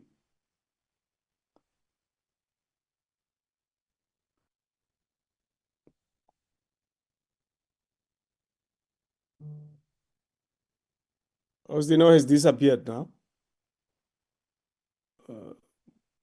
Zlobalo, is it possible for you to present?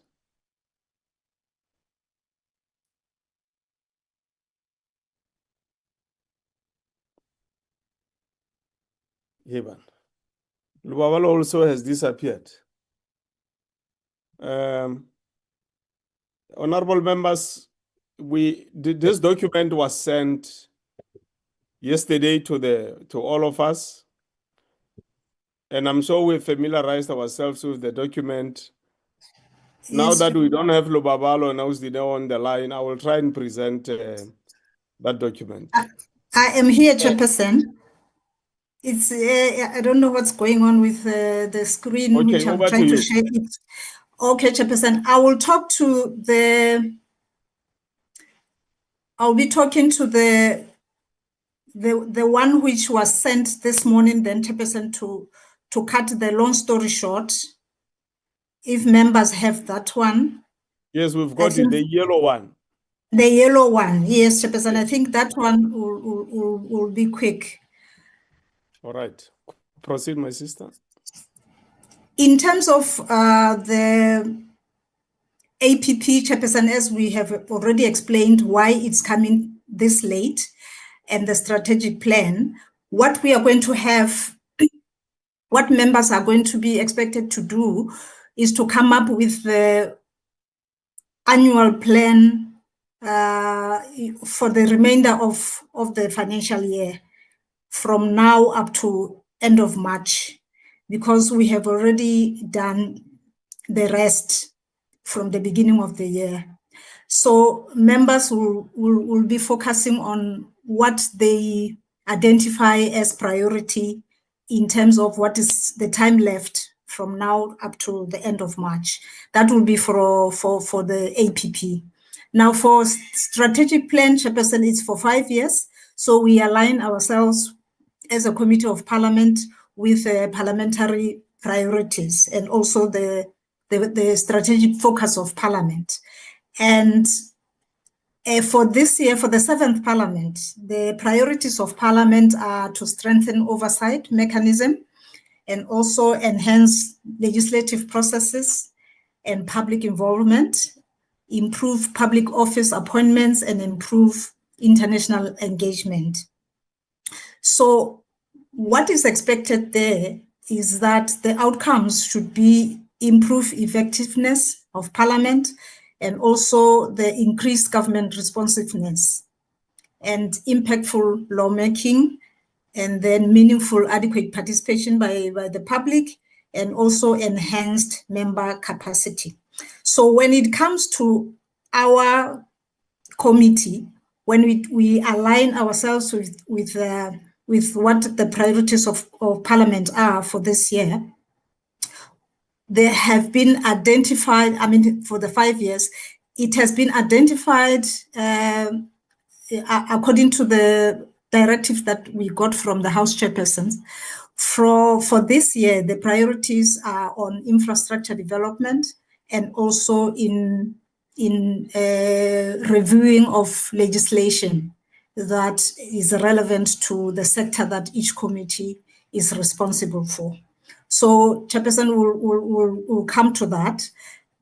But when we look at the strategic plan of the department, when we look into our strategic thinking towards the remainder of the 4 years, we find that the strategic plan has been aligned to NDP, to the statement of intent of the GNU, and the medium-term development plan. And in that, the department has opted, there are three key elements under the GNU strategic objectives, which is the inclusive growth and job creation, reduce poverty and tackle high cost of living, and a capable, ethical, and developmental state. So the department has opted for priority 1, which is inclusive growth and job creation, and the third priority, which is a capable, ethical, and developmental state. So what it means is that the committee has to focus its oversight strategy to ensure that the department is actually achieving in those two priorities which they have undertaken to address for the next 5 years. So the response from the department has been that they are going to focus more on economic diplomacy, as we had when they came with their to present on the strategic plan and also on their APP. So economic diplomacy is going to be the key driving force, which will assist the department to achieve under one of the priorities of the GNU. So it means the department, the committee has to have a responding strategy in terms of making sure that the department actually achieves. So members have already been discussing and pointing out the need for agreements to be reviewed, and the need for economic diplomacy to actually drive, which is drive the economy of the country and address the triple challenges, and also to make sure that the department is well capacitated, especially in the missions where South Africa's foreign policy is being implemented, to make sure that there is capacity to deal with economic diplomacy. As members will remember, originally, traditionally, embassies are political. Mainly they deal with political diplomacy. So when the issue of economic diplomacy came in, embassies had to be capacitated accordingly. However, we have noticed that trade and industry decided to withdraw their attaches from the missions, and therefore the economic diplomacy and trade cooperation relations are being done by the department. Hence, yesterday, in fact, ever since, the members have been saying at least that function should now move over to DECO, so that DECO is well capacitated to deal with the matter. However, there are still debates in terms of whether that can actually happen, or whether the trade and industry should come back and deploy attaches. Because with the African Continental Free Trade Area, honorable members, it will need people who are more conversant with issues of trade, who are able to participate in the WTO, who are able to participate in the continent in terms of trade relations and trade cooperation, so that the missions that are already there, which are political missions, are also assisted. They are beefed up with people who are more hands-on, who deal with these matters on a daily basis.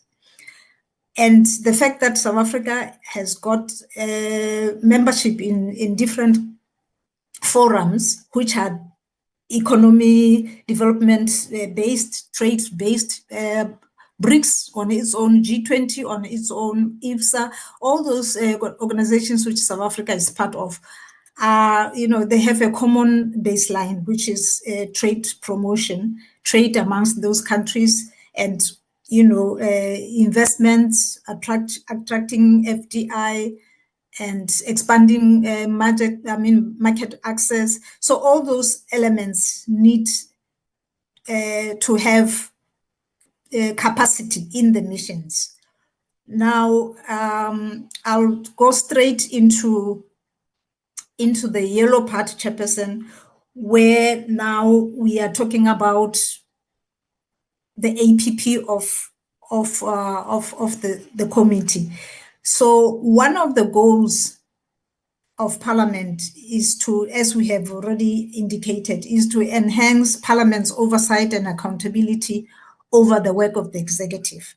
So as this committee, what does this committee want to do in terms of it achieving on that goal of enhancing oversight? So oversight for this particular committee relates to oversight on the department itself and oversight on its entity, which is the African Renaissance Fund. Now, when we talk about oversight over the department, it also extends to missions abroad, because they are the engines of foreign policy of South Africa. They are the implementers of foreign policy. So it means members will look into oversight, and accountability, which will emanate from the work of the department here at headquarters in Pretoria, and also in the missions, the different missions which South Africa is part of. I mean, South Africa has the footprint that is about 114 now across the world. Then there is also, as part of accountability oversight, the committee scrutinizes strategic plans, annual performance plans of the department, and budget votes. This we have already, at least we have already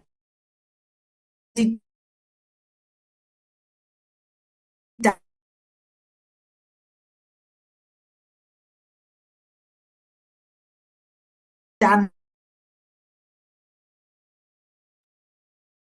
Lubabalo, are you losing out the now? I hope you are following the presentation so that you can proceed. However, mid-term, there is... How's the now? How's the now? Yes, Chair? We are losing you. Your network is, the quality is fading away. I'm just saying that if we happen to lose you, Lubabalo will continue where you ended. Proceed, ma. Oh, okay, Chairperson.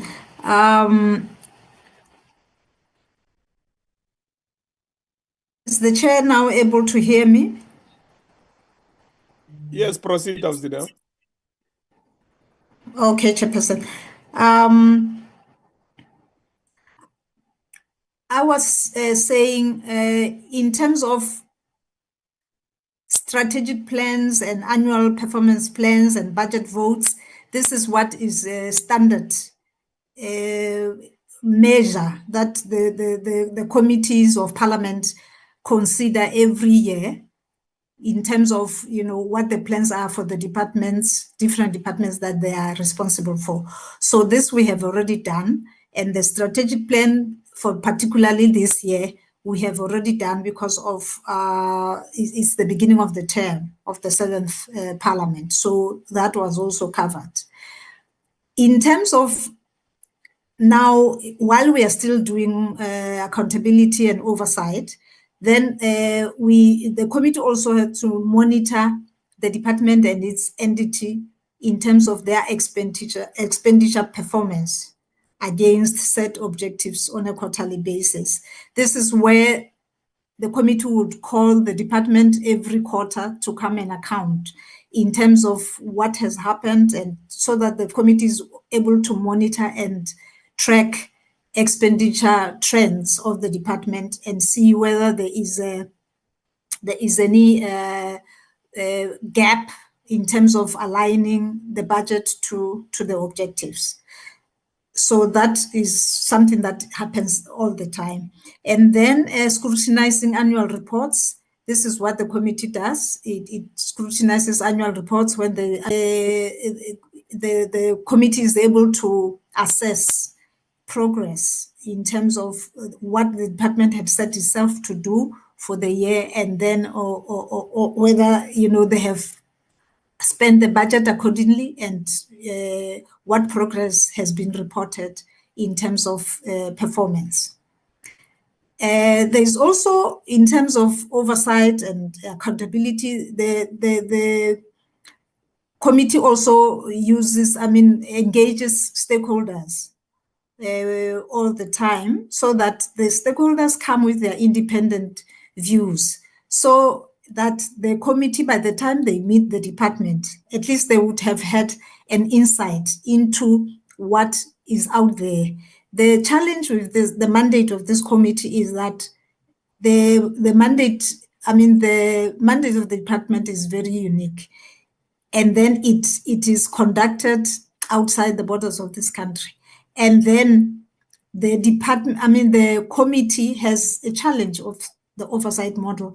So if the committee is not able to get different views from non-state actors, it will depend on the desktop oversight, which it will be only information that is coming from the department, and they will not have any benefit of what other stakeholders are saying in terms of what the department is saying. So it will be a one-channel communication. Hence, the many number of interventions that the committee engages with non-state actors to balance the information that will only be coming from the department, because the committee is not able to every time be able to go and verify in the missions whether what has been reported is actually what is on the ground.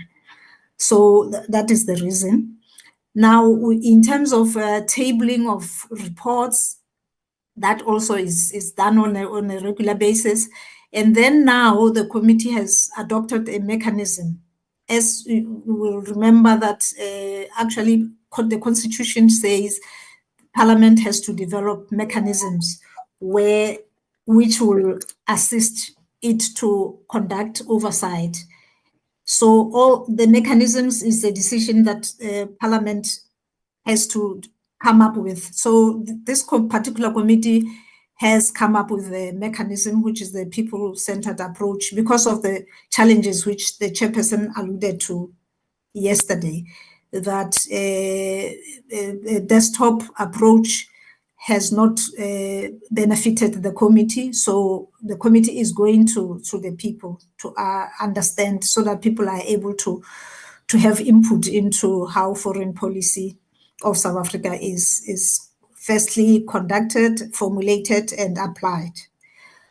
Now, in terms of going for oversight in the missions, this can either be physical, actually it's supposed to be physical, but because of the challenges which we have alluded to, the committee has come up with another strategy of doing virtual oversight visits to South African missions. This still has a challenge in terms of verification, in terms of whether actually what is on the floor is what we see or being told. In terms of the ARF, which is the entity, the only entity of the department, there are project areas outside the country, because the ARF, as it stands now, it is responsible for soft power activities of South Africa's foreign policy beyond the borders of South Africa. So whether it's in disaster management, or whether it's post-conflict reconstruction, whether it's food security, it's doing projects outside the country. And these projects have to be verified by this committee. But because of the oversight model, again, it's not always possible for the committee to do that. Actually, the committee has never done any oversight visit to the site visits of ARF projects. They only get reports from the department that this is finalized, that one has been finalized, is completed, whether those projects are still there, and the necessary impact they are having on those areas that this projects are situated is something that needs to be established by the committee. Now, in terms of whether we bills, in terms of dealing with processing of bills, this committee doesn't have that much activity in terms of bills coming to it.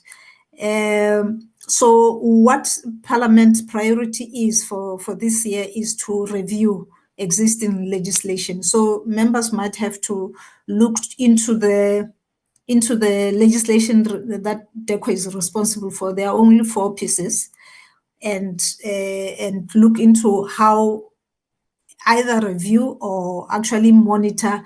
What is left actually is the Foreign Service Act. It's up to now, the department has not reported on any progress in terms of regulations, which will ensure that that Foreign Service Act of 2019 is enforceable, or how it is going to be applied, because it is enforced, but the how part is still missing. It doesn't have any regulations. The last time they reported, they were still working on them. So the committee might need to follow up on that to make sure that, because that Foreign Service Act has pertinent sections in it, is the transfer of assets to DECO from Public Works, which has happened. It's the particular building up of the South Africa's Foreign Service in terms of, what kind of officials are needed to be in the missions, professionalism, conduct-wise, and everything else is all in that act. So if there are no regulations, it will not be easy for the committee to actually follow up and see whether there is implementation accordingly in terms of that act. So in terms of public involvement will require, traditionally is when there is a bill, where we have public hearings.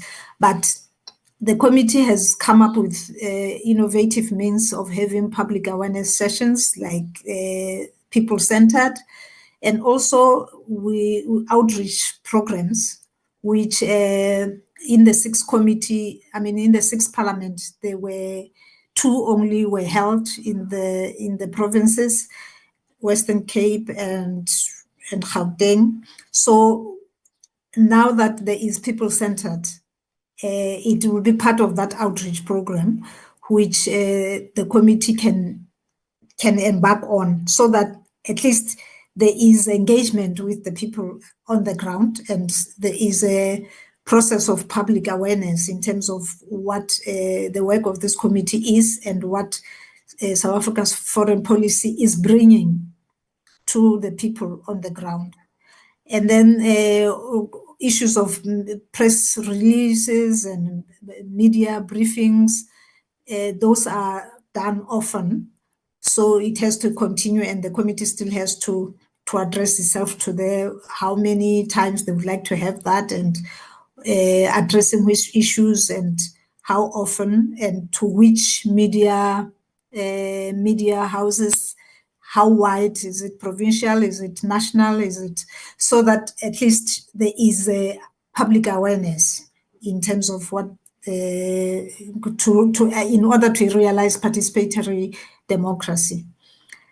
Now, at times there will be joint stakeholder forums, like we had with SALO 2 days ago, and we normally would have it with IGD and other stakeholders. This is still open for members to decide on, and see which issues they would like to have in order to have a joint sessions with the stakeholders, so that it's all inclusive and is a participatory democracy kind of forum. With cooperation in terms of other spheres of government, the department itself seems to be having challenges here and there. There is a framework on consultative mechanism on matters of international activity. This mechanism has not helped the department that much. Often there will be activities from provinces and municipalities which are of an international nature, which the department will not be aware of, or at least the missions who will be in those places where there will be visits from those other spheres of government, has not been channeled through the department, and therefore coordination at times becomes a challenge, to the extent that the bilateral countries would actually complain to say, how come we have a municipality coming here and we know we have a certain agreement under which they should be, coordinated under, but they seem to be running their own international relations activity. So coordination, it's important, so that provinces and municipalities are able to also get into the economic activities which are of an international nature, but however, within the foreign policy framework of the country.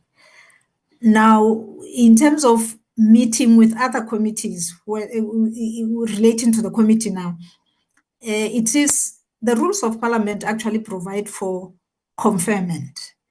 Especially what is mentioned in the rules is that conferment has to be done with the Portfolio Committee on International Relations and Cooperation, especially when it comes to matters of an international nature, whether it's international agreements, whether it's policy-related matters, so that the committee is able to also advise or guide the counterpart committee in Parliament to what South Africa's foreign policy relates to. For example, I'll make an example of a long time ago. There was a moratorium in terms of trading, direct trade with Israel. So that was a foreign policy position, but other departments were actually continuing to trade, to have whatever activities of a trade nature with Israel. So that matter had to feature in the committee, and the committee had to intervene in terms of saying there is a moratorium and it's because of foreign policy principles that there is no trade with Israel. So it's matters like that, so that the committee is able to advise and is able to get input from the department in terms of, what the way forward should be. So that coordination and cooperation and collaboration with other spheres of government and also with other committees of parliament, whether it's in the National Assembly or in the SOP, is very important for this committee. Now, in terms of parliamentary diplomacy, which Dr. Masters spoke to yesterday, there are two streams of parliamentary diplomacy which are in parliament. There is that parliament to parliament, where members or parliament led by the speaker or presiding officers, they are able to attend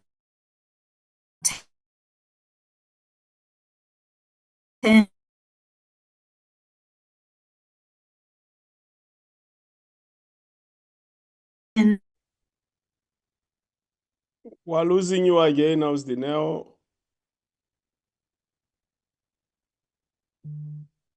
Lubabalo? There's another stream which is what Dr. Austinel. Hello. Hello, Chairperson. Is it possible for you are in Cape Town? Yes, Chairperson. Yes, I am, Chairperson. Your reception is dwindling. Oh, okay. Let me just find a space, Chairperson. Now, clearly. We can hear you clearly. Okay, Chairperson. Sorry for that. Let me just sit here. I was saying, Chairperson, in terms of the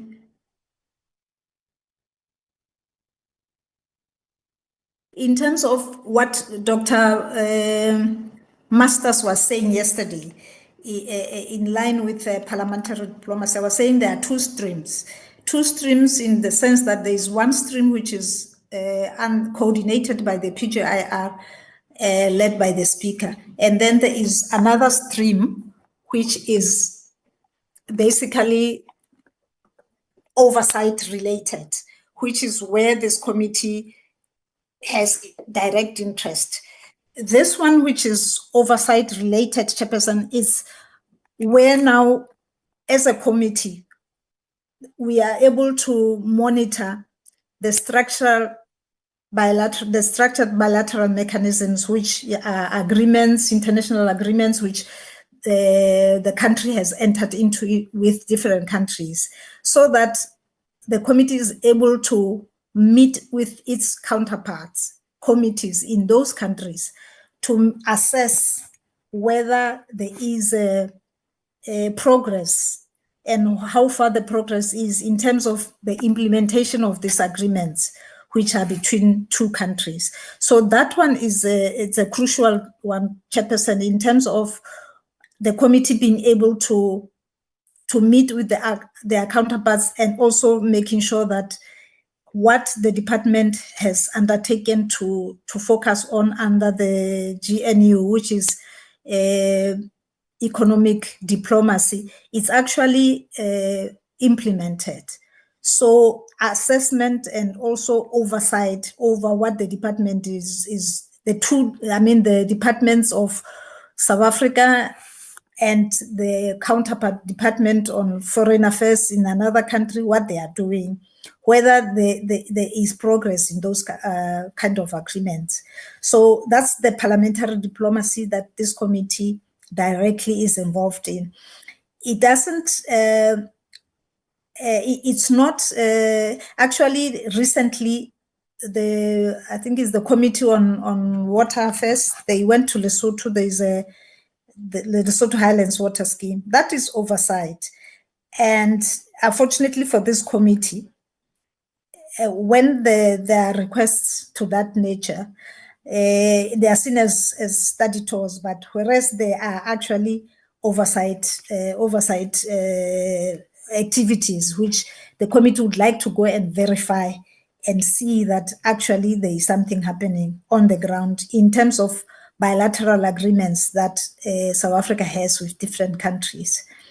So now that the committee is emphasizing the issue of trade agreements and all the bilateral agreements, their implementation, and whether they are addressing national interest, I think this area of parliamentary diplomacy in terms of oversight will be key for the committee going forward.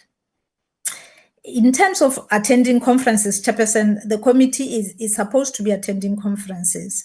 These conferences, whether it's amongst parliamentarians, like the BRICS Parliament, the SADC Parliament, and not necessarily and the EU Parliament, not necessarily as part of the parliament to parliament, which is what the speaker is doing, but as part of committees of foreign affairs in those parliaments.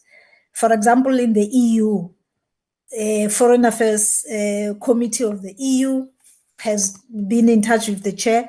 It's things like that, which the committee ought to be doing, so that they are able to discuss the matters which are under an overall umbrella agreement of South Africa EU cooperation, so that as foreign affairs, they are able to identify common ground, they are able to talk to one another one-on-one, and discuss matters which will fit into the summits where the heads of state sit, but at least they would have had the benefit. Like any other, you'll find that there will be committees of trade, committees of justice, committees on labor, which meet before such summits happen, but hardly you will find foreign affairs committees meeting, whereas actually the policy which govern such forums emanate from foreign affairs.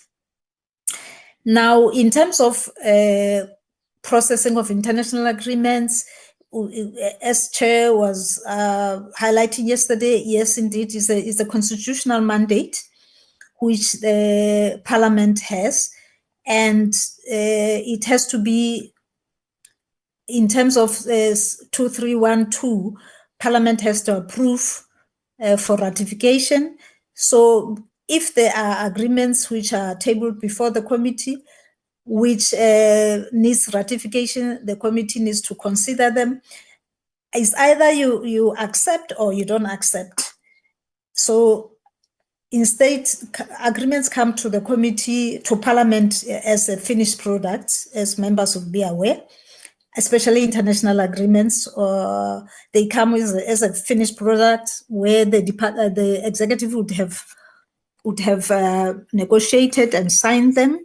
So before they are enforced, they have to come to Parliament so that Parliament can approve that South Africa be a part or be bound by such agreements. So the only input that the committees can do is to consider the agreement, which is very important, and say yes or nay in terms of whether they agree with that international agreement, that it should, the South Africa should assume the obligations or not.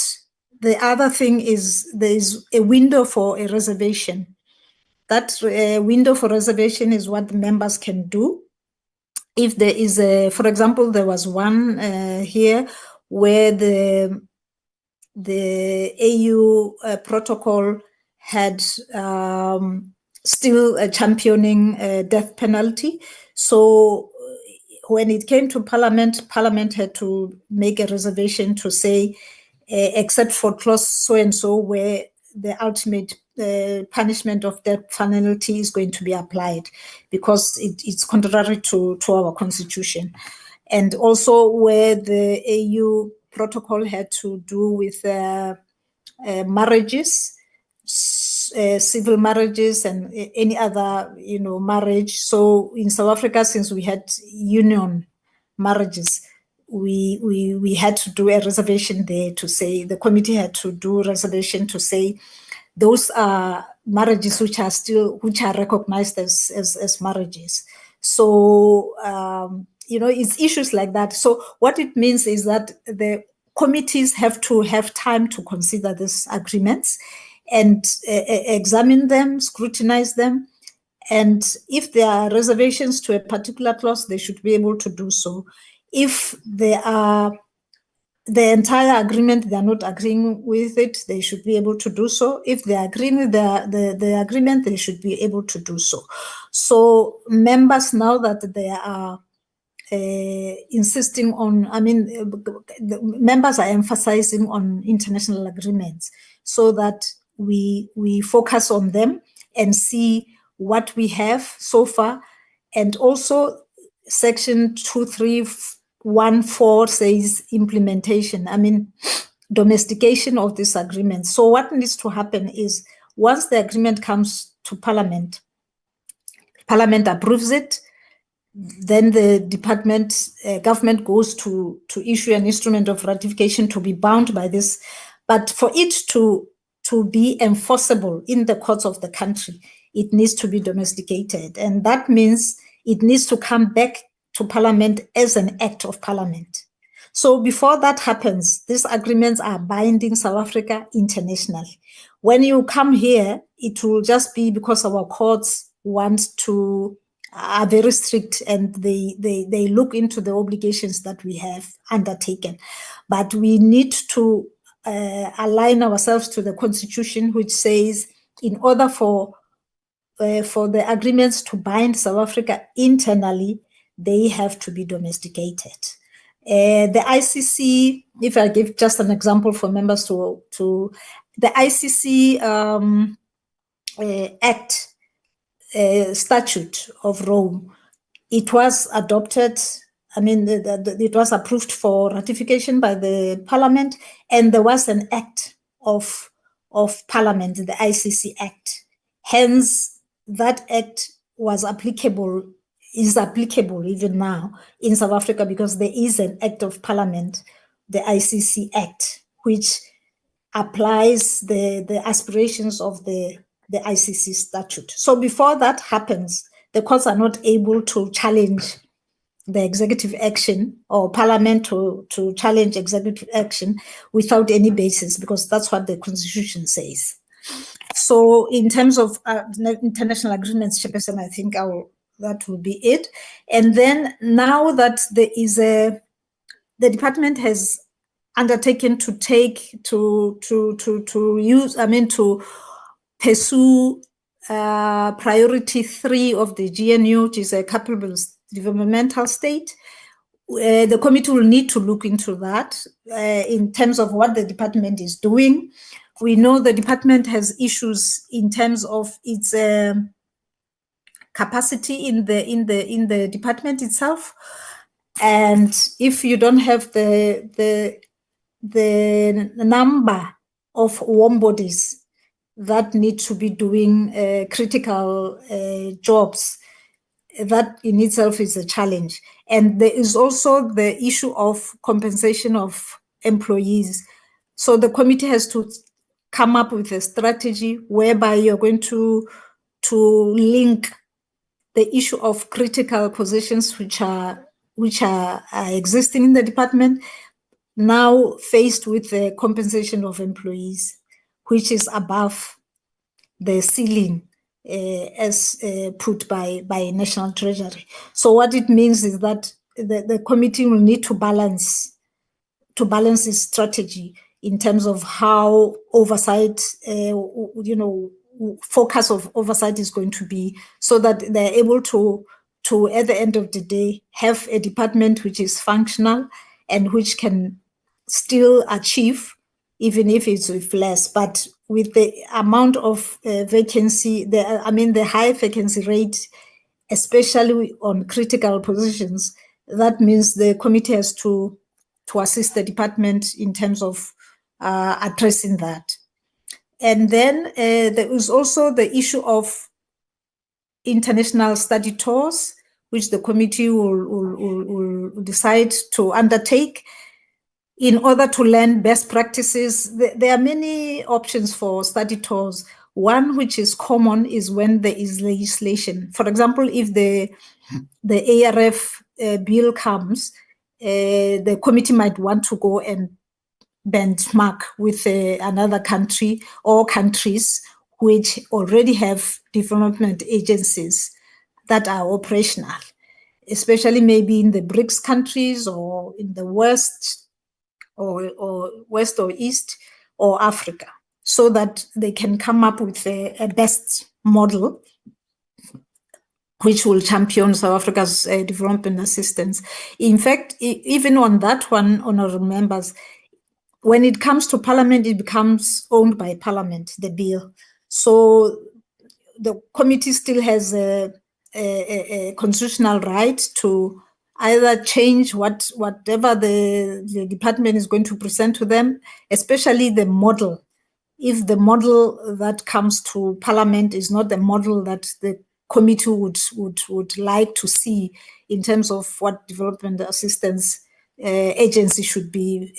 Several presentations have been made to the committee where such models have been tabled before the committee in terms of whether it's a model which will also report directly to Parliament, where Parliament will also choose board members, or is it a model like what we were informed 2 days ago, that there will be a CEO answerable directly to the department? So all those issues have been the issues facing the ARF. The governance structure of the ARF has been a challenge over time in terms of it being answerable directly to, being under the department in that manner, with a very limited autonomy. And then the committee also suggesting an semi-autonomous kind of SOE.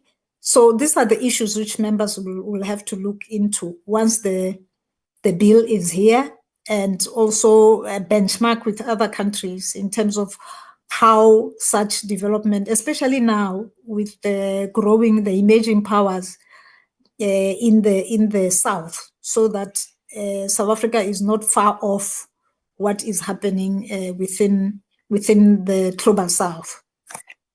Now, in terms of skills development, yes, members have to be skilled.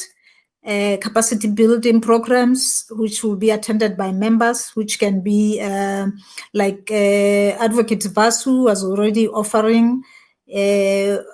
Professor Zondi has also offered many times, and many stakeholders have offered. Some of them are certificated if members want to have something like that, and also the department also has training on protocol and diplomacy. Some of the courses will be certificated so that members can have a certificate relating to that. Or UJ actually, it's a postgrad program which they ask us to tailor-make for members. So if we can work on that for members, for the benefit of members. So those programs are available. Even UCT has, the Mandela School here has shown interest also in terms of offering some form of capacity building programs for members. So those ones can be discussed with members so that they are able to choose what is most appropriate for them. Now, in terms of ability of Parliament to exercise its legislative power, this is where we are saying there must be some reports, some review of legislation. DECO has 4, like I said, is Foreign Service Act, is the Privileges and Immunities, is the one for heads of state. So it really doesn't have much. It only has those 4, which have, the 3 have not been reviewed. It was only once, the one which was the key one for former President al-Bashir when he came here. So the committee still can look into those and see where they would like to have the legislation reviewed, or at least to get some input or updates from the department in terms of where the gaps are, in terms of the challenges that they have met, in terms of applying legislation that they already have, and the bottlenecks which they are there. Now, the Foreign Service Act, as I mentioned, honorable members, is regulations. Before those regulations are in place, it will be difficult for members to monitor, to see who is supposed to be doing what, and where oversight needs to be strengthened. And then yes, Ndade. Can you try and move a bit faster and summarize? Okay, Chairperson, I'm actually okay. I'm actually finishing now, Chair. Am I still audible, Chairperson? Yes, very clear, very clear. Okay. Then, as I finalized, Chairperson, I was saying another, as Parliament has instructed for this year, infrastructure development. So for this committee, it's the implementation of the ICT strategy. So that's where infrastructure is modernization of the ICT structure. So the committee might want to look into that, because we are following up, and we the committee is aware that in some missions, in fact, in some missions, this is still an issue. So this modernization program has to continue and it has to be monitored by the committee so that missions are able to function. Property management is another one where now DECO has taken the ownership of properties and abroad.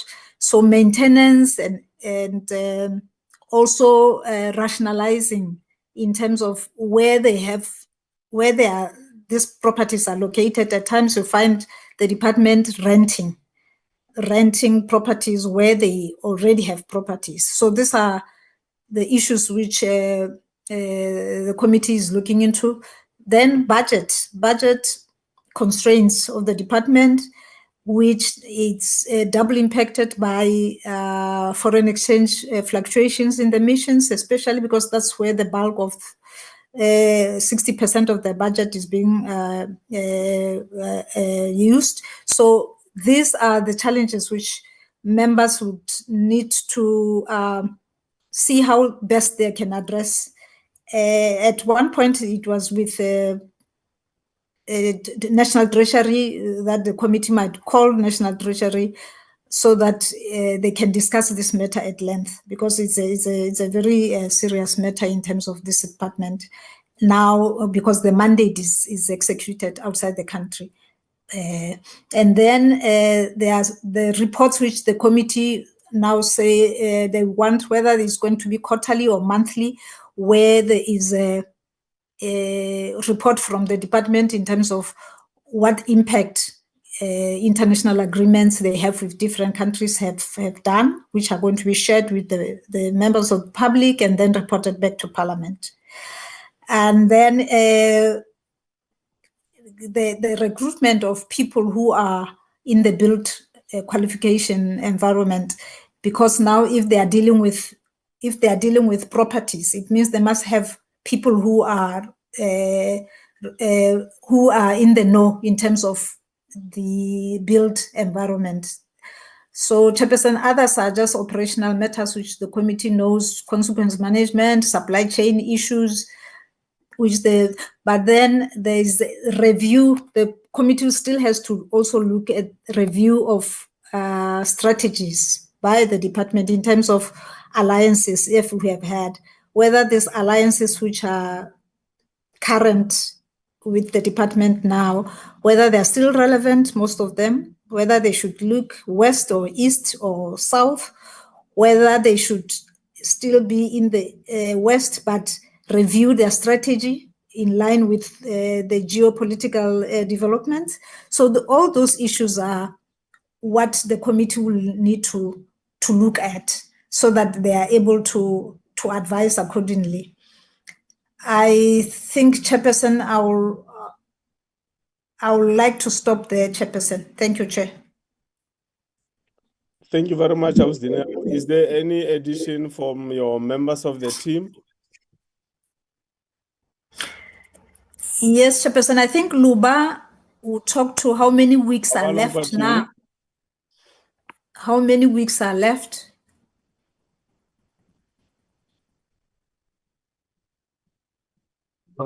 Thank you. And thank you so much, Chair. And Chair, since 9 July of 2024, Chair, we've held 35 meetings. And to conclude this quarter, Chair, we are left with two meetings, which is for this quarter, third quarter, it's only 4 meetings. And then starting in the fourth quarter, it will be 9 meetings. And then the last quarter of 2025-2026 financial year, it will be also 9 meetings. That will be.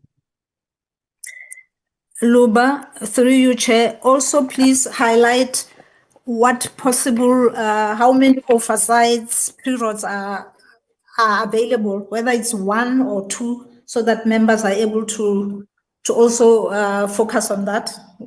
What opportunities are there for oversight? Is it 2 or 1? Oh, noted. Thank you so much. Chairperson, through you, Chair, we have 2 oversights that are being shared.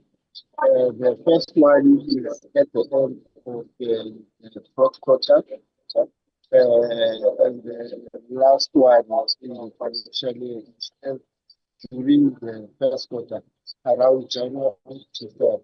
That's where the window.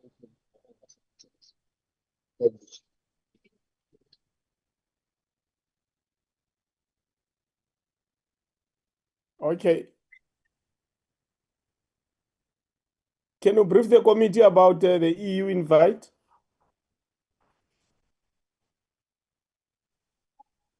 The EU invitation, Chairperson, Your is that the network is not church. very good, man. Are you not able to find a better quality location? It's not good, Chair. Okay. Chairperson, I can do that, Chairperson. Am I audible clearly? Yes, sister, you are. Okay. Yes, Chairperson, there is an invitation from the EU Foreign Affairs Committee. On the margins of this South Africa EU summit, which is going to take place in early November. So the committee has also been invited to have that side meeting of foreign affairs in terms of the relationship between South Africa and the EU. So according to Luba, looking at the budget, he was saying that one can be possible for the committee to attend that kind of meeting. Now, the second one, Chairperson, is he was looking at January before SONA. India was also on the cards.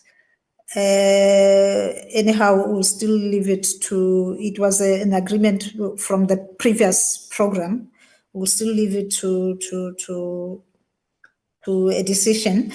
But India had proposed also a visit to Parliament of India, the counterpart committee, and also oversight in India, because India is where the department has a capital project. They are building a residence for the ambassador there.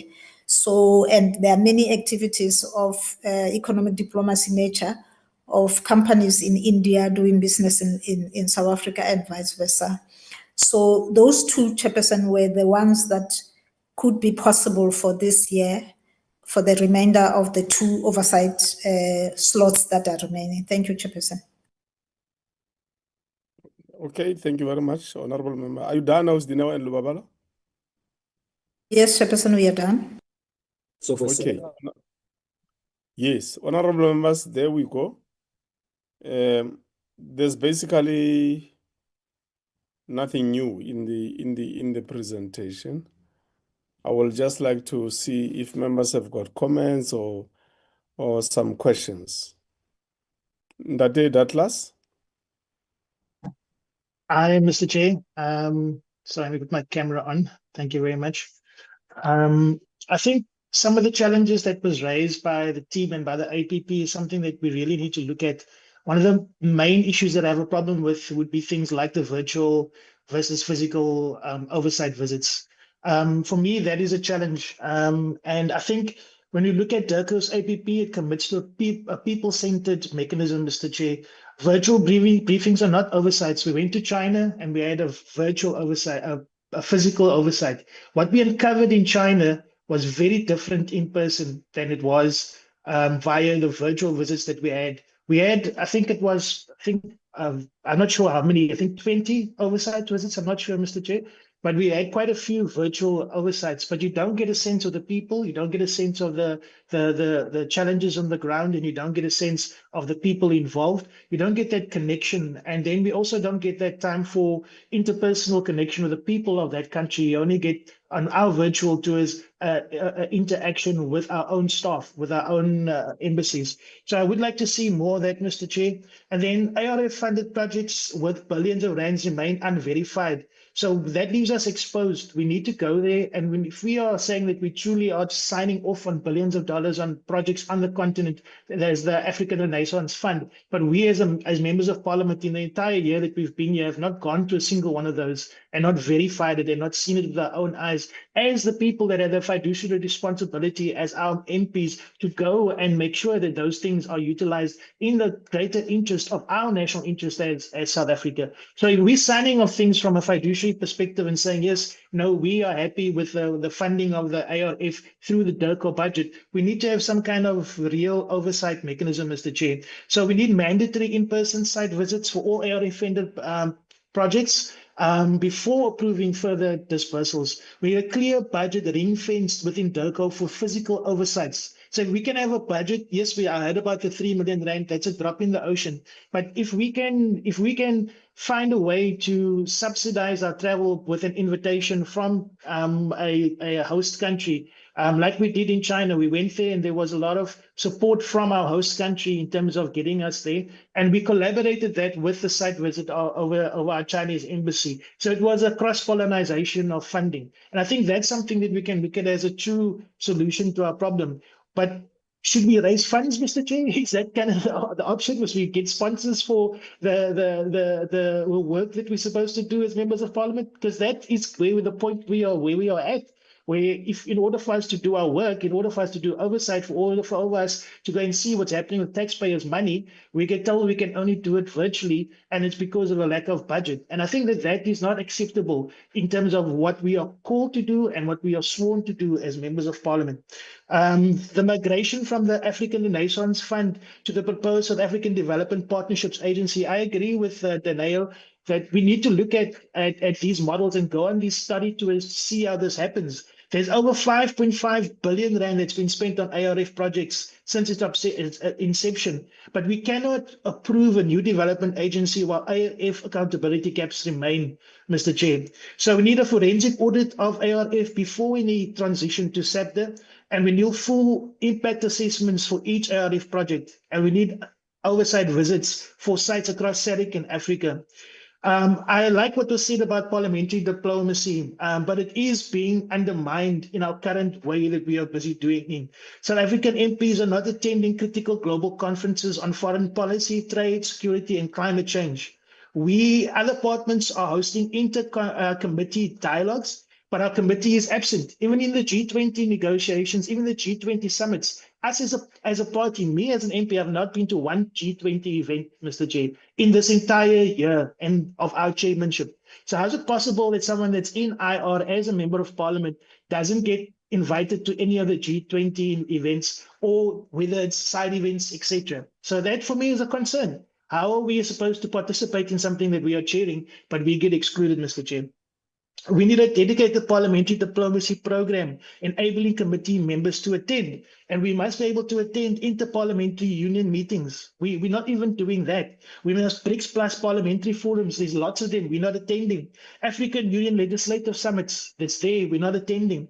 We have African Union legislative summits, global security and climate negotiations. All of these things are where we're supposed to be representing our people in international relations as participants, and our counterparts do regularly attend those and get invited and attend.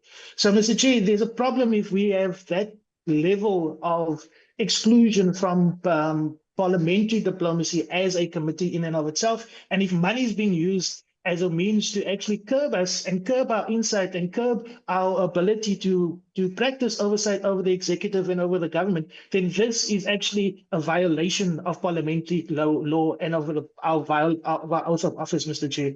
We need to find a way that we can also use our full powers, like the Section 56 parliamentary code. Section 56 of the Constitution empowers to summons any person or institution to give evidence under oath, compel stakeholders, including DIRCO and Treasury and ARF administrators, other beneficiaries, even White Monopoly Capital, to appear before joint committees.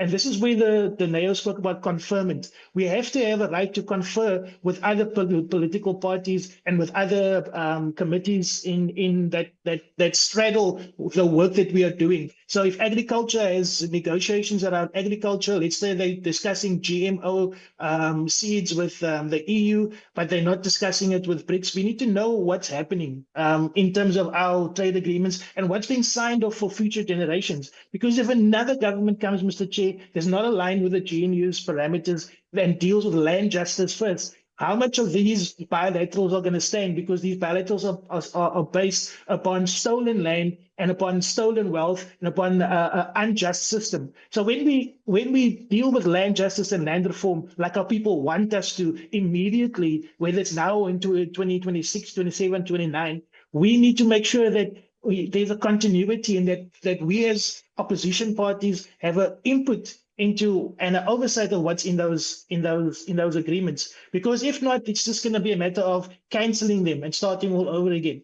So, for us, we need to make sure that we have a people-centered foreign policy, and that beneficiation is also brought into how we do things. And we talk about the debt relief that our countries need. So for us to work better, Mr. Chair, as a committee, for us to travel, for us to go ahead, how do we overcome that? Because just to say, no, we can't. The speaker says we can't because there's not enough money. The executive says we can't because there's not enough money, is unacceptable, Mr. Chair, because we are being withheld from doing our fiduciary and our legal responsibilities as members of parliament to play the oversight and the accountability line.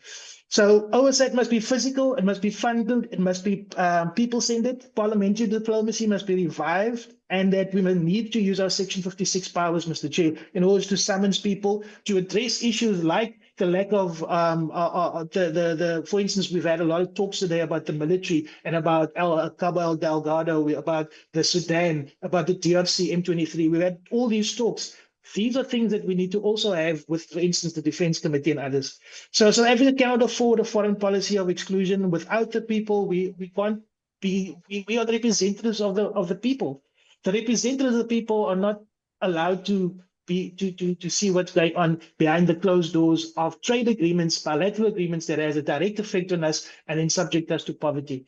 So I wanted to make those inputs, Mr. Chair. And just one last thing, I really would like Honorable Daneo to really give us some more information around the skills development for the members of parliament, both at the University of UJ and also UCT. I'd be very interested in finding out more about that, Mr. Chair. Thank you very much. And it's something that we really, as members of parliament, are looking for. Thank you very much. Douglas, thank you, Honorable Douglas. The next one is Honorable. I can't see the name here. It's written iPhones Megan. Thank you, Chair. Greetings to you and members. Chair, I'm going to try and be short and concise. Having listened to the last three sessions, Monday, Tuesday, and this morning, I'm kind of concerned when I hear members speaking about the presence of officials and quarterly reports. Chair, you will recall that in the previous 6th Parliament, we made it compulsory that quarterly DIRCO officials came and reported to us in Parliament. There were concerns raised around senior officials being present. Chair, you will recall that there was an incident where we cancelled a meeting because the officials were sitting in Pretoria while we were in Cape Town. So I find it strange, sir, that it was not a continuation from the previous Parliament where DIRCO officials knew that they were responsible and answerable to the committee, and not the other way around where they believed the committee was answerable to them. The other issue, Chair, I have is that I've heard members talking about we taking over the responsibility with regards to visas at our embassies, at our missions, with our attaches. It's good enough, Chair, that we take over that responsibility, but I want to take it a step further. We cannot take over the responsibility without compensation. Both Home Affairs as well as DTI have line item budgets for those. And I think that if we are going to be carrying on, and we raised this in the previous Parliament as well, if we're going to be doing that responsibility, surely we should be compensated for that. Already our budget is depleted. We surely cannot extend that services of two other departments without any compensation. Chair, the other issue is, in the legacy report of the 6th Parliament, we were very clear that international relations is not a committee like any other portfolio committee in Parliament. Our jurisdiction is not limited to South Africa and to provinces. Ours is of international status. And we were clear, for us to exercise our oversight, we have to go abroad. And ours are not just study tours like what the other committees have. Ours are our role of oversight. Similar to how other committees go out on their oversights within provinces 3 or 4 times a year, equally, we should be accommodated the same luxury as such. And Chair, we've done the experience of having done oversight virtually. Yes, we did it due to financial constraints, and to an extent it was successful because we managed to do as many missions as possible. But unfortunately, Chairperson, I'm going to highlight 3 issues where had we not been there physically, we would have been taken for a ride as a committee. The 118 million New York pilot project shenanigans, where we had wasted 118 million. And your and the previous minister had to finally come to Parliament and concur with me that we did not have a building, we did not have a lease, we did not rent a property, we did not have anything, not even a barren piece of ground to show for the 118 million that we were hoodwinked into saying that we had owned. The other one, Chairperson, is our visitation to Namibia, to our missions, where we could see for a fact the undervalue that estate agents were taking us for a ride for those premises that we were going to offload.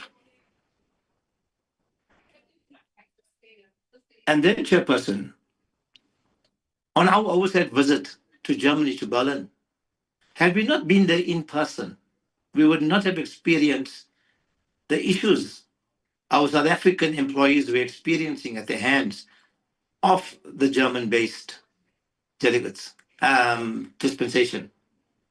Furthermore, Chairperson, you and I were present where we witnessed the officials handwriting visas.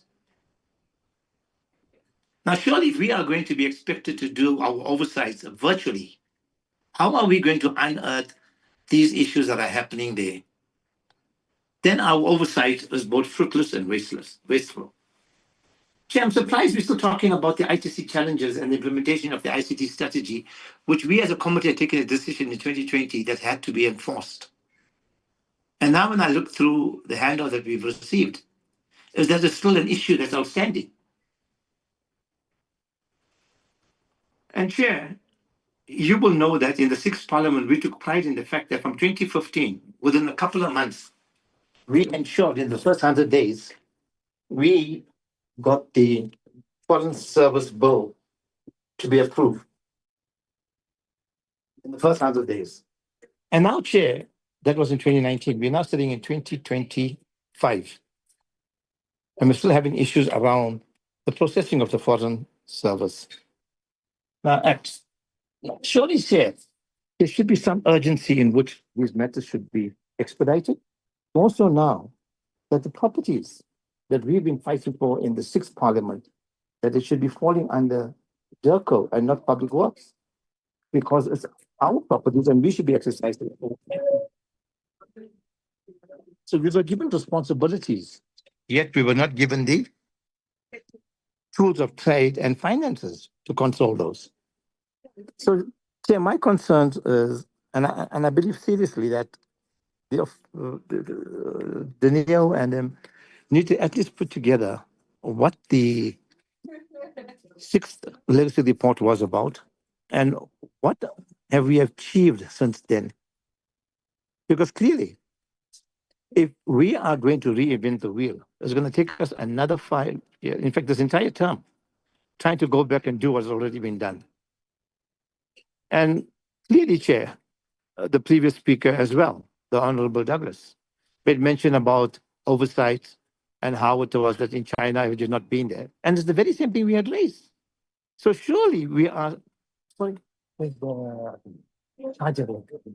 The charger, yeah. So all I'm saying, Chair, is that all of these issues that I am listening to now, it seems that it seems that the sixth legacy report, none of it, and I say this with due respect, seems to have been addressed. Because had they been addressed, we wouldn't be sitting with the same problems that I am now hearing again. And I share the frustrations of other members. Surely there should be some way forward. Surely some of the issues raised, even if we've raised 10 issues, we should have at least have addressed even one or two of them. And Chair, I'm hoping that in future, that when we have these meetings, the department officials are present so that we can get them to answer to us directly. And I'll let it rest there for now, Chair. Thank you very much.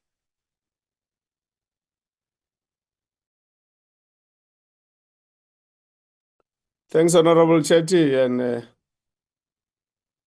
you are really the veteran of the Portfolio Committee. I'm happy you can still recall some of the things that were dealt with. So far, honorable members, proposals, those who are going to speak, are that virtual oversights, yes, they must continue. 2, invitations from other countries like China did, so that we intensify our oversight physically. 3, we must find a way of partnering with other organizations, for instance, ACOT, so that we ameliorate these challenges of the budget. 4, that because we are constrained with this 3 million rand, maybe we must consider focusing on SADC. 5, invitations by DERCO have to be done, for instance, G20 and other activities. 6, we must do oversight on AU activities, which must include going to Addis. 7, go and do oversight on PAP in Joburg. 8, intensification of joint committees. 9, IR Oversight Council to be established with ambassadors, retired, and think tanks, and so on. 10, resolutions tracking of the committee mechanism must be implemented.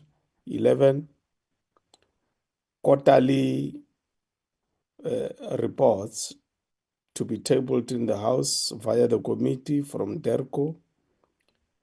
12, we must identify line items from DTIC and Home Affairs, those that are going to now be handled by DERCO, so that those responsibilities comes with the budget. 13, consider a meeting with the chair of committees to explain the difference between other committees and our committee, and then do follow up on Foreign Service Act. The last one here, which is the 15th one, is on the land, which doesn't directly belong here. But I will just say to you, Honorable Douglas, this country will never be able to resolve the issue of the land until there's unity of the majority.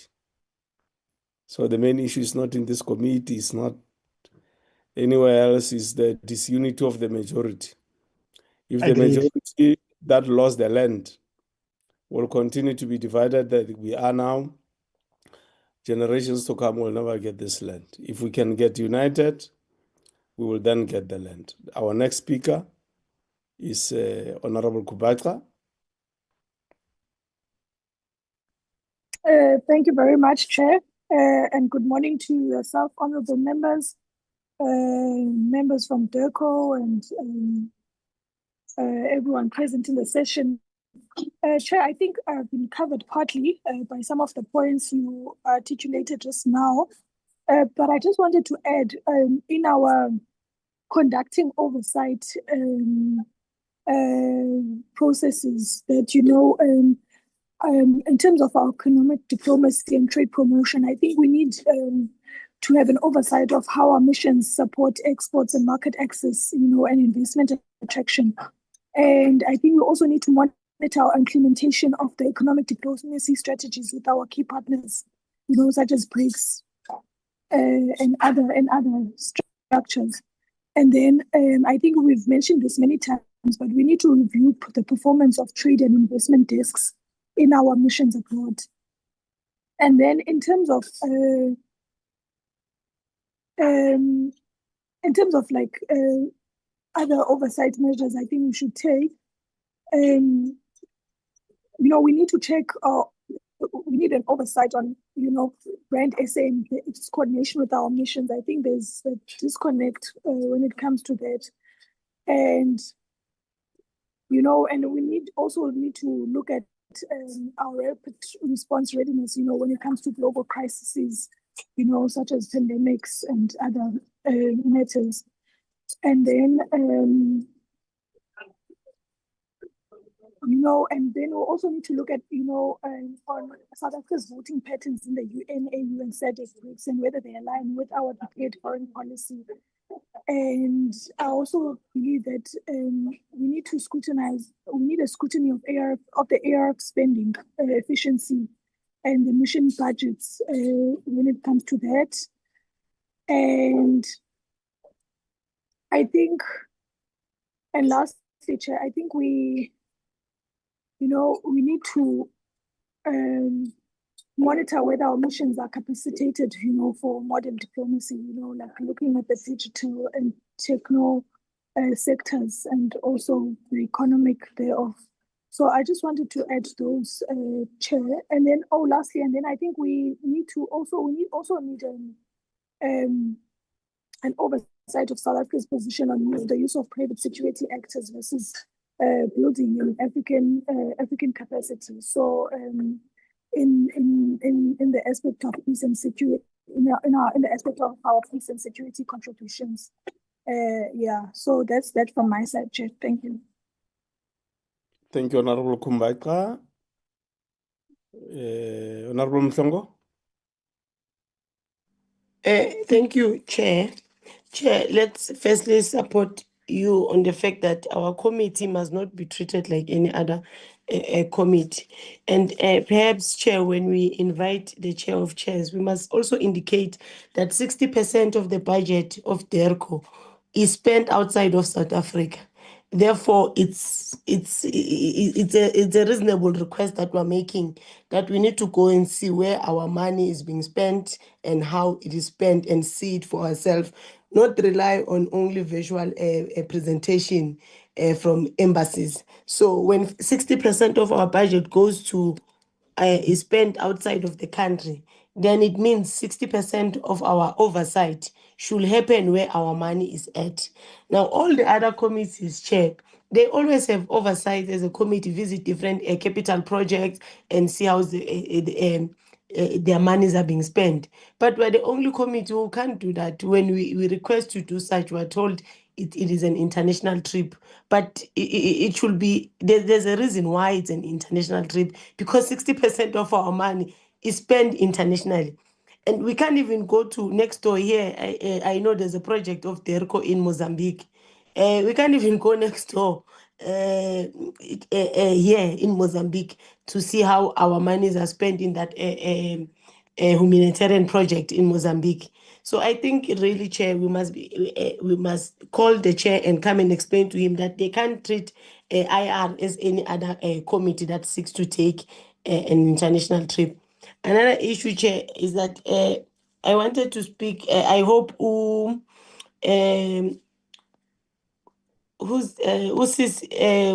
Musala can share with us all these opportunities she was talking about, perhaps send to us in the committee, normally the way Lubabalo sends us any other information about the committee on email, about the study opportunities that are there by DERCO, and to learn anything related to IR. And then also the invite from European Union. I did not hear what was the invite about. Can that also be shared with us? And let's explore also, I think it was yesterday where the issue of going to Addis Ababa was raised, of going to see how AU operates, doing an oversight there. I don't hear it being mentioned today, Chair, on the proposals that you've put forth, unless I was missing out, because I'm hearing today a lot of people have network issues. But let's really, Chair, prioritize that at least in a quarter. Let's have one oversight project or one embassy we are going to visit that is in Africa. So every quarter, like once a quarter, have one Africa and then have the other regions. We can't want to do oversight all over and we leave out the African group. There's a lot of work that needs to be done, including the issue of observing elections in the African continent and in the region itself, Chair. Thank you. Thank you very much, Honorable Mhlongo. Honorable Muela.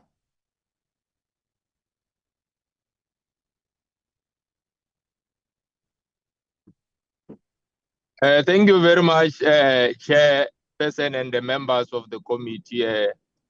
Let me start by welcoming the presentation on the strategy on how the committee has to move from here and in the next 5 years, and what is it that we'll want to see achieving as priorities of the committee.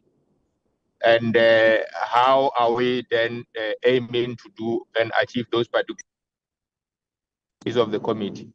And also to join members on the concerns, most particularly, Chair, I will not understand how a committee that deals with an international matters, which its own responsibility and mandate is to play oversight on the issues of international relations of the country, could be given the same budgetary constraints or budget with other committees which their focus is mainly on domestic issues or issues of that are happening inside the country. So that particular matter, I think, Chair, I don't know how it can be resolved because it limits the operations of members of parliament in this committee to exercise on other issues which other members have already alluded to. I don't want to touch on it, but I'm just sharing the same sentiments to say when we deal with issues of international relations matters, we are ought to go outside embassies and check with other countries that share the same values with us, which we say and we're signatory to. But with this budget, we are actually just being limited to exercise our oversight mandate as members of parliament. I think all in all, the inputs that have been made by members have covered me, and also most of the proposals and the advices that were given by the presenter here were really, really very precise, and you have indicated how much involved we must be on many issues that are happening in relation to the committee, which, according to my 1 year participation in the committee, indeed there's a little involvement with regard to how he has unfolded and advice on how matters must be held. And also like to apologize that I've been sharing strategic meetings committees for the past 2 days when they were clashing of committees and so forth. So my participation were very minimal. So I will want to apologize for that. And that is my submission. But I've covered and I followed almost most of the interactions which were made and the presenters and how the portfolio committee is aiming to achieve its mandate in the next 5 years of the 7th parliament. So that is my submission. Thank you very much. Thank you, Honorable Muela. Member Mhlongo, there's something which you said was mentioned, but it's not here. Can you just repeat it? I missed it. Thank you, Chair. That we must look into visiting the AU offices in Addis Ababa. Yes. All right. Yes, Addis is where we go. And Honorable Datlas, maybe, I don't know, one of the things we could do on the land, because there are misperceptions about how we are dealing with the land issue here in South Africa. From an IR perspective, it might be important for us to create platforms where there will be engagement with people from the outside on how South Africa is dealing with the matter of the land, especially historical context of the land. Historical context of the land and why we need to make sure that the land returns to its rightful owners, who are the majority here in the country. But the fundamentals remain. As long as the majority that lost the land remains divided as we are now, from one generation to the next, it's now 400 years.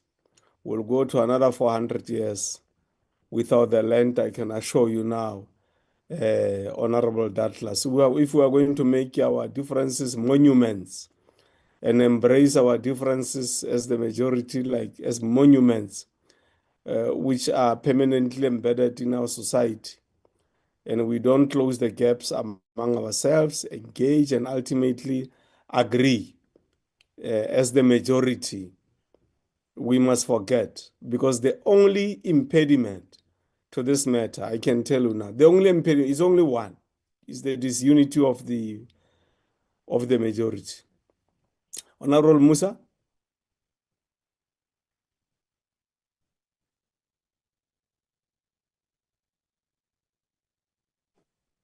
Ndade Imran. Thank you, Honorable Chairperson. I would just like to place on record with regards to there was a trade summit that I was invited to by Pakistan. So I wanted to just inform our committee that they are very open to trade relations as well, and it was quite interesting to see all the different products they had.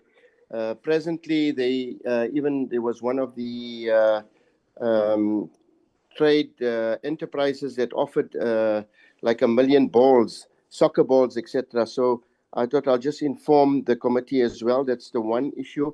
And also presently there's, I think from our side, we need to send some kind of a message through to Pakistan because of the fact that they've been going through some floods at the moment presently. So I don't know if the committee is also aware of this. It would be the right thing to do to send a message through also to the embassy that, we, if there is any help from our side, or at least send some kind of a good condolence message through to them. Thank you so much, Honorable Chair. Okay, Honorable Musa. Thank you very much for that. Ausdinawa and Lubabal, I'm sure you have been capturing the proposals. They include, I will not repeat those that I read earlier. The additions are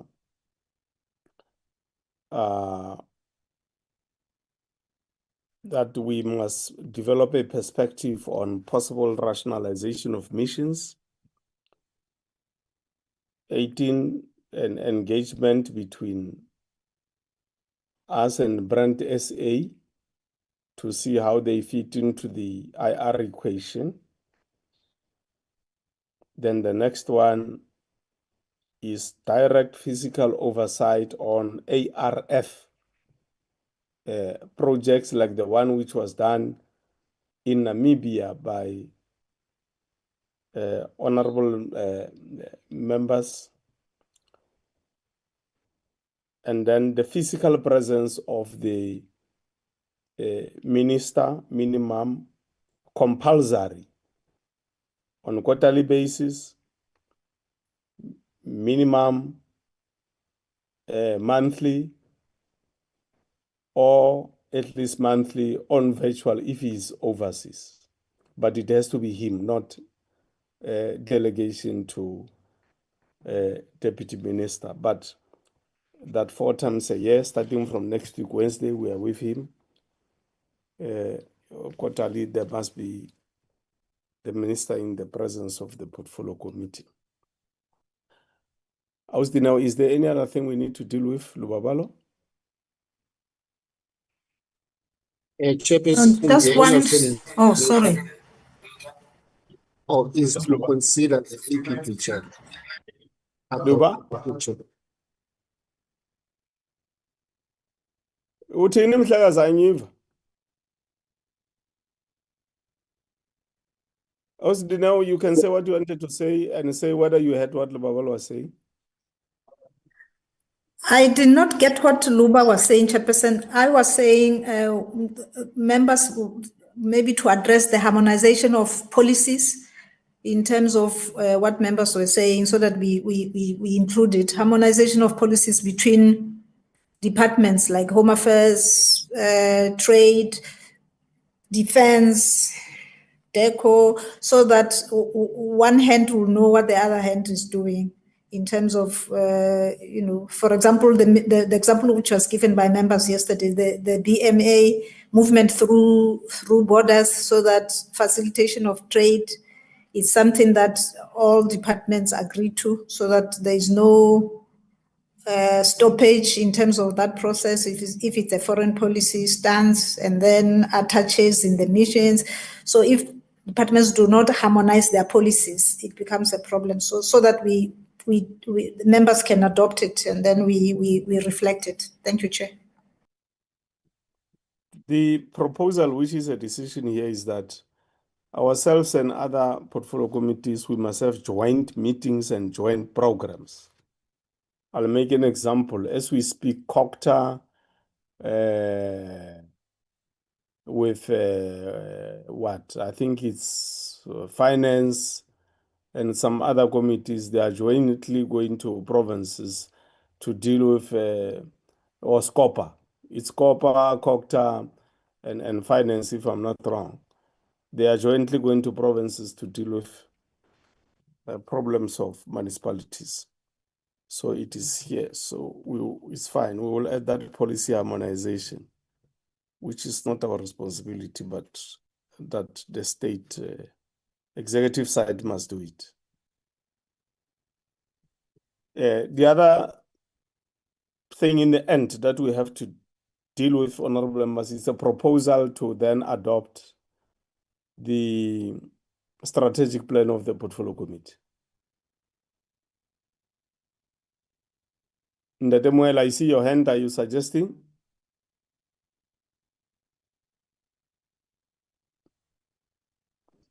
Sorry, Chair. It's a legacy hand, but I do suggest that we adopt with the amendments which have been made. With amendments, yes. Yeah, thank you very much. Let me lower it. Okay, do we have a second, honorable members? I second the chairperson. Okay, Honorable Musa, thank you very much for that. So that's how we come to the adoption of our strategic plan progress. Honorable members, now, is there any other thing to deal with? Can you clarify? No. She wanted clarity on the EU. It was not very clear to her. If you can just repeat it quickly. The trip to the EU, November. Okay, Chairperson. The EU, the SADC, South Africa EU summit, 10th summit is going to be in November in Brussels. Then the chairperson of the Foreign Affairs Committee in the EU Parliament has extended an invitation to the chairperson of the International Relations PC in South Africa and the committee to have a site meeting during the South Africa EU summit in Brussels, so that they can concretize oversight programs which will be overseeing this important strategic partnership that South Africa has with the EU. So they would like to own the process so that they establish, the two committees can establish a working sort of cooperation, and also to make sure that from now onwards they will be meeting regularly to monitor progress between the two executives in terms of the implementation of the the South Africa EU strategic partnership. So this will be the first meeting, Chairperson, and it will also be timely before the G20, so that the two committees can also have discussions in terms of the coming G20. Thank you, Chair. And that letter will be shared with members, Chairperson. Thank you. Okay. By the way, there was a proposal from my side that I don't go alone. You remember, Usdidel? Yes, Chairperson. Chairperson has made a proposal that he is not going to go alone. He would like to be accompanied by members of the committee. And We had so feedback from the authorities on that proposal. yes, so we may I talk to the application? Okay, Luba. Thank you, Chair. Chair, we've noted that, Chair, you are part of the Speaker's delegation. So, Chair, in addition to the Parliamentary delegation, Chair, we've developed an application to accommodate 5 extra members plus 2 officials, Chair, to accompany the chairperson and also to have their own separate meetings, Chair, which will assist the committee. The application, Chair, we've received all the quotations and the costing. Chair, has also been calculated. We are still within budget, Chairperson, to accommodate future committee activities, which include the trip to India and one perhaps oversight trip, Chairperson. So we will communicate to members in terms of the arrangements as soon as we submit the application to the House Chairperson's office. Thank you, sir. Okay. Chairperson, just to add on that, then that visit will also be extended to oversight visit by members to the mission in Brussels. Yes, Thank you, Chairperson. Yeah, that's very true. I did say members that will not just go to this invite, but we must at the same time couple it with an oversight to the mission, which is that site, our mission there.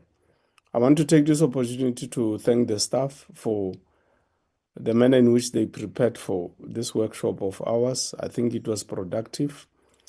Please send a formal letter to all those institutions that honored our invitation and made presentations. Please, Ausdineo, Lubabalo, let's make sure we send a thank you letter on behalf of the Portfolio Committee to them and assure them that we will continue to work with them. We value their contribution and partnership.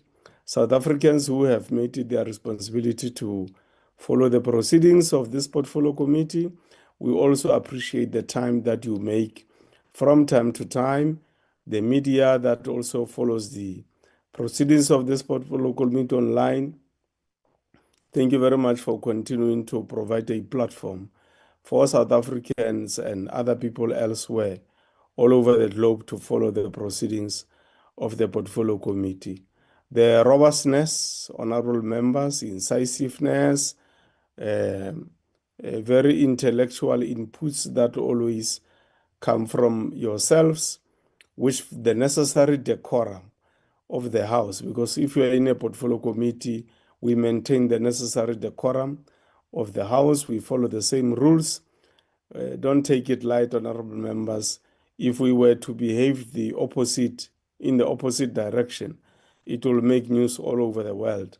So we must appreciate the manner in which we differ in inputs, but we differ in a very matured manner, and it's never personal. Everything that members debate, which they may not be on the same wavelength on, is about policy and difference in tactics on how we can implement the policy in the context of international relations. So we want to thank you for ensuring that we maintain that decorum. I want to repeat what I said, Honorable Douglas. If the only currency to those who took the land by force, maimed and killed our people, the only single currency that they have is the division of the majority. And if that currency can be dealt with by bringing the majority together, that hope of continuing to own and control the land and therefore broadly the economy of this country will go away.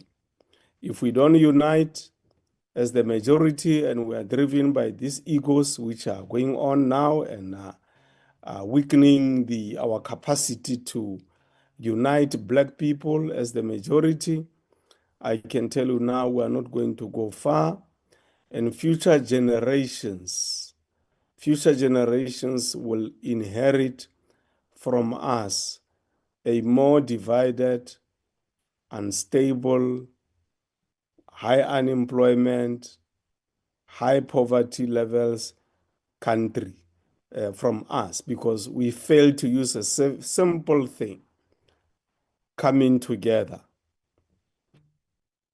to unite so that we can take proper decisions on matters like the land, so that future generations can inherit a much, much better South Africa. When you look at research, which is done by research institutions and other political parties, recently it was released 2 weeks ago, it's not showing very good signs for the unity of the majority. And those who have divided us, they thrive on it. And some of us are contributing to those divisions. And I don't want to shatter and see a situation where in future, when we are over 80 and 90 years, we regret why, as the majority, we failed to do a simple thing, just to discuss on how we can come together to correct our country. So I'm pleading with you, Honorable Douglas. I know you are passionate about this matter of the land, correctly so, but it's not going to help if we are just going to raise it here and we don't unite. Because if you don't have the majority in Parliament to deal with what is in the Constitution to address the matter of the land, we can scream and repeat the scream and increase the level of decibels in our streams, in our screams. We are not going to achieve anything. And we are with you. We agree, all of us, that the matter of the land must be discussed. Yes, there are some people who are getting their land through the state programs now, but it's not enough, and the pace is very, very slow, and we don't have sufficient resources to ensure total economic control linked to economic control of the economy. Otherwise, honorable members, thank you very much. We aim to finish at 1 o'clock. It's now 25 minutes before 1 o'clock. We wish Bafana well. They are playing on Saturday. They are playing Lesotho. If we win against Lesotho, then the last 2 remaining games against Nigeria and so on are academical. It means on Friday when we beat Lesotho, Bafana, which in my view in future we must change its name to the Baobab Boys, because we must show the strength of the Baobab tree. If we win against Lesotho on Friday, it means we are going to the World Cup, which is going to be hosted in the United States of America next year. Tsamayani sentle, hambane kahle, Moilop, siyabulela, siyabonga, timachiloni, abuti, takenza. Ra leboga. Thank you, Chairman. Thank you, Chairperson. Thank you, Chair.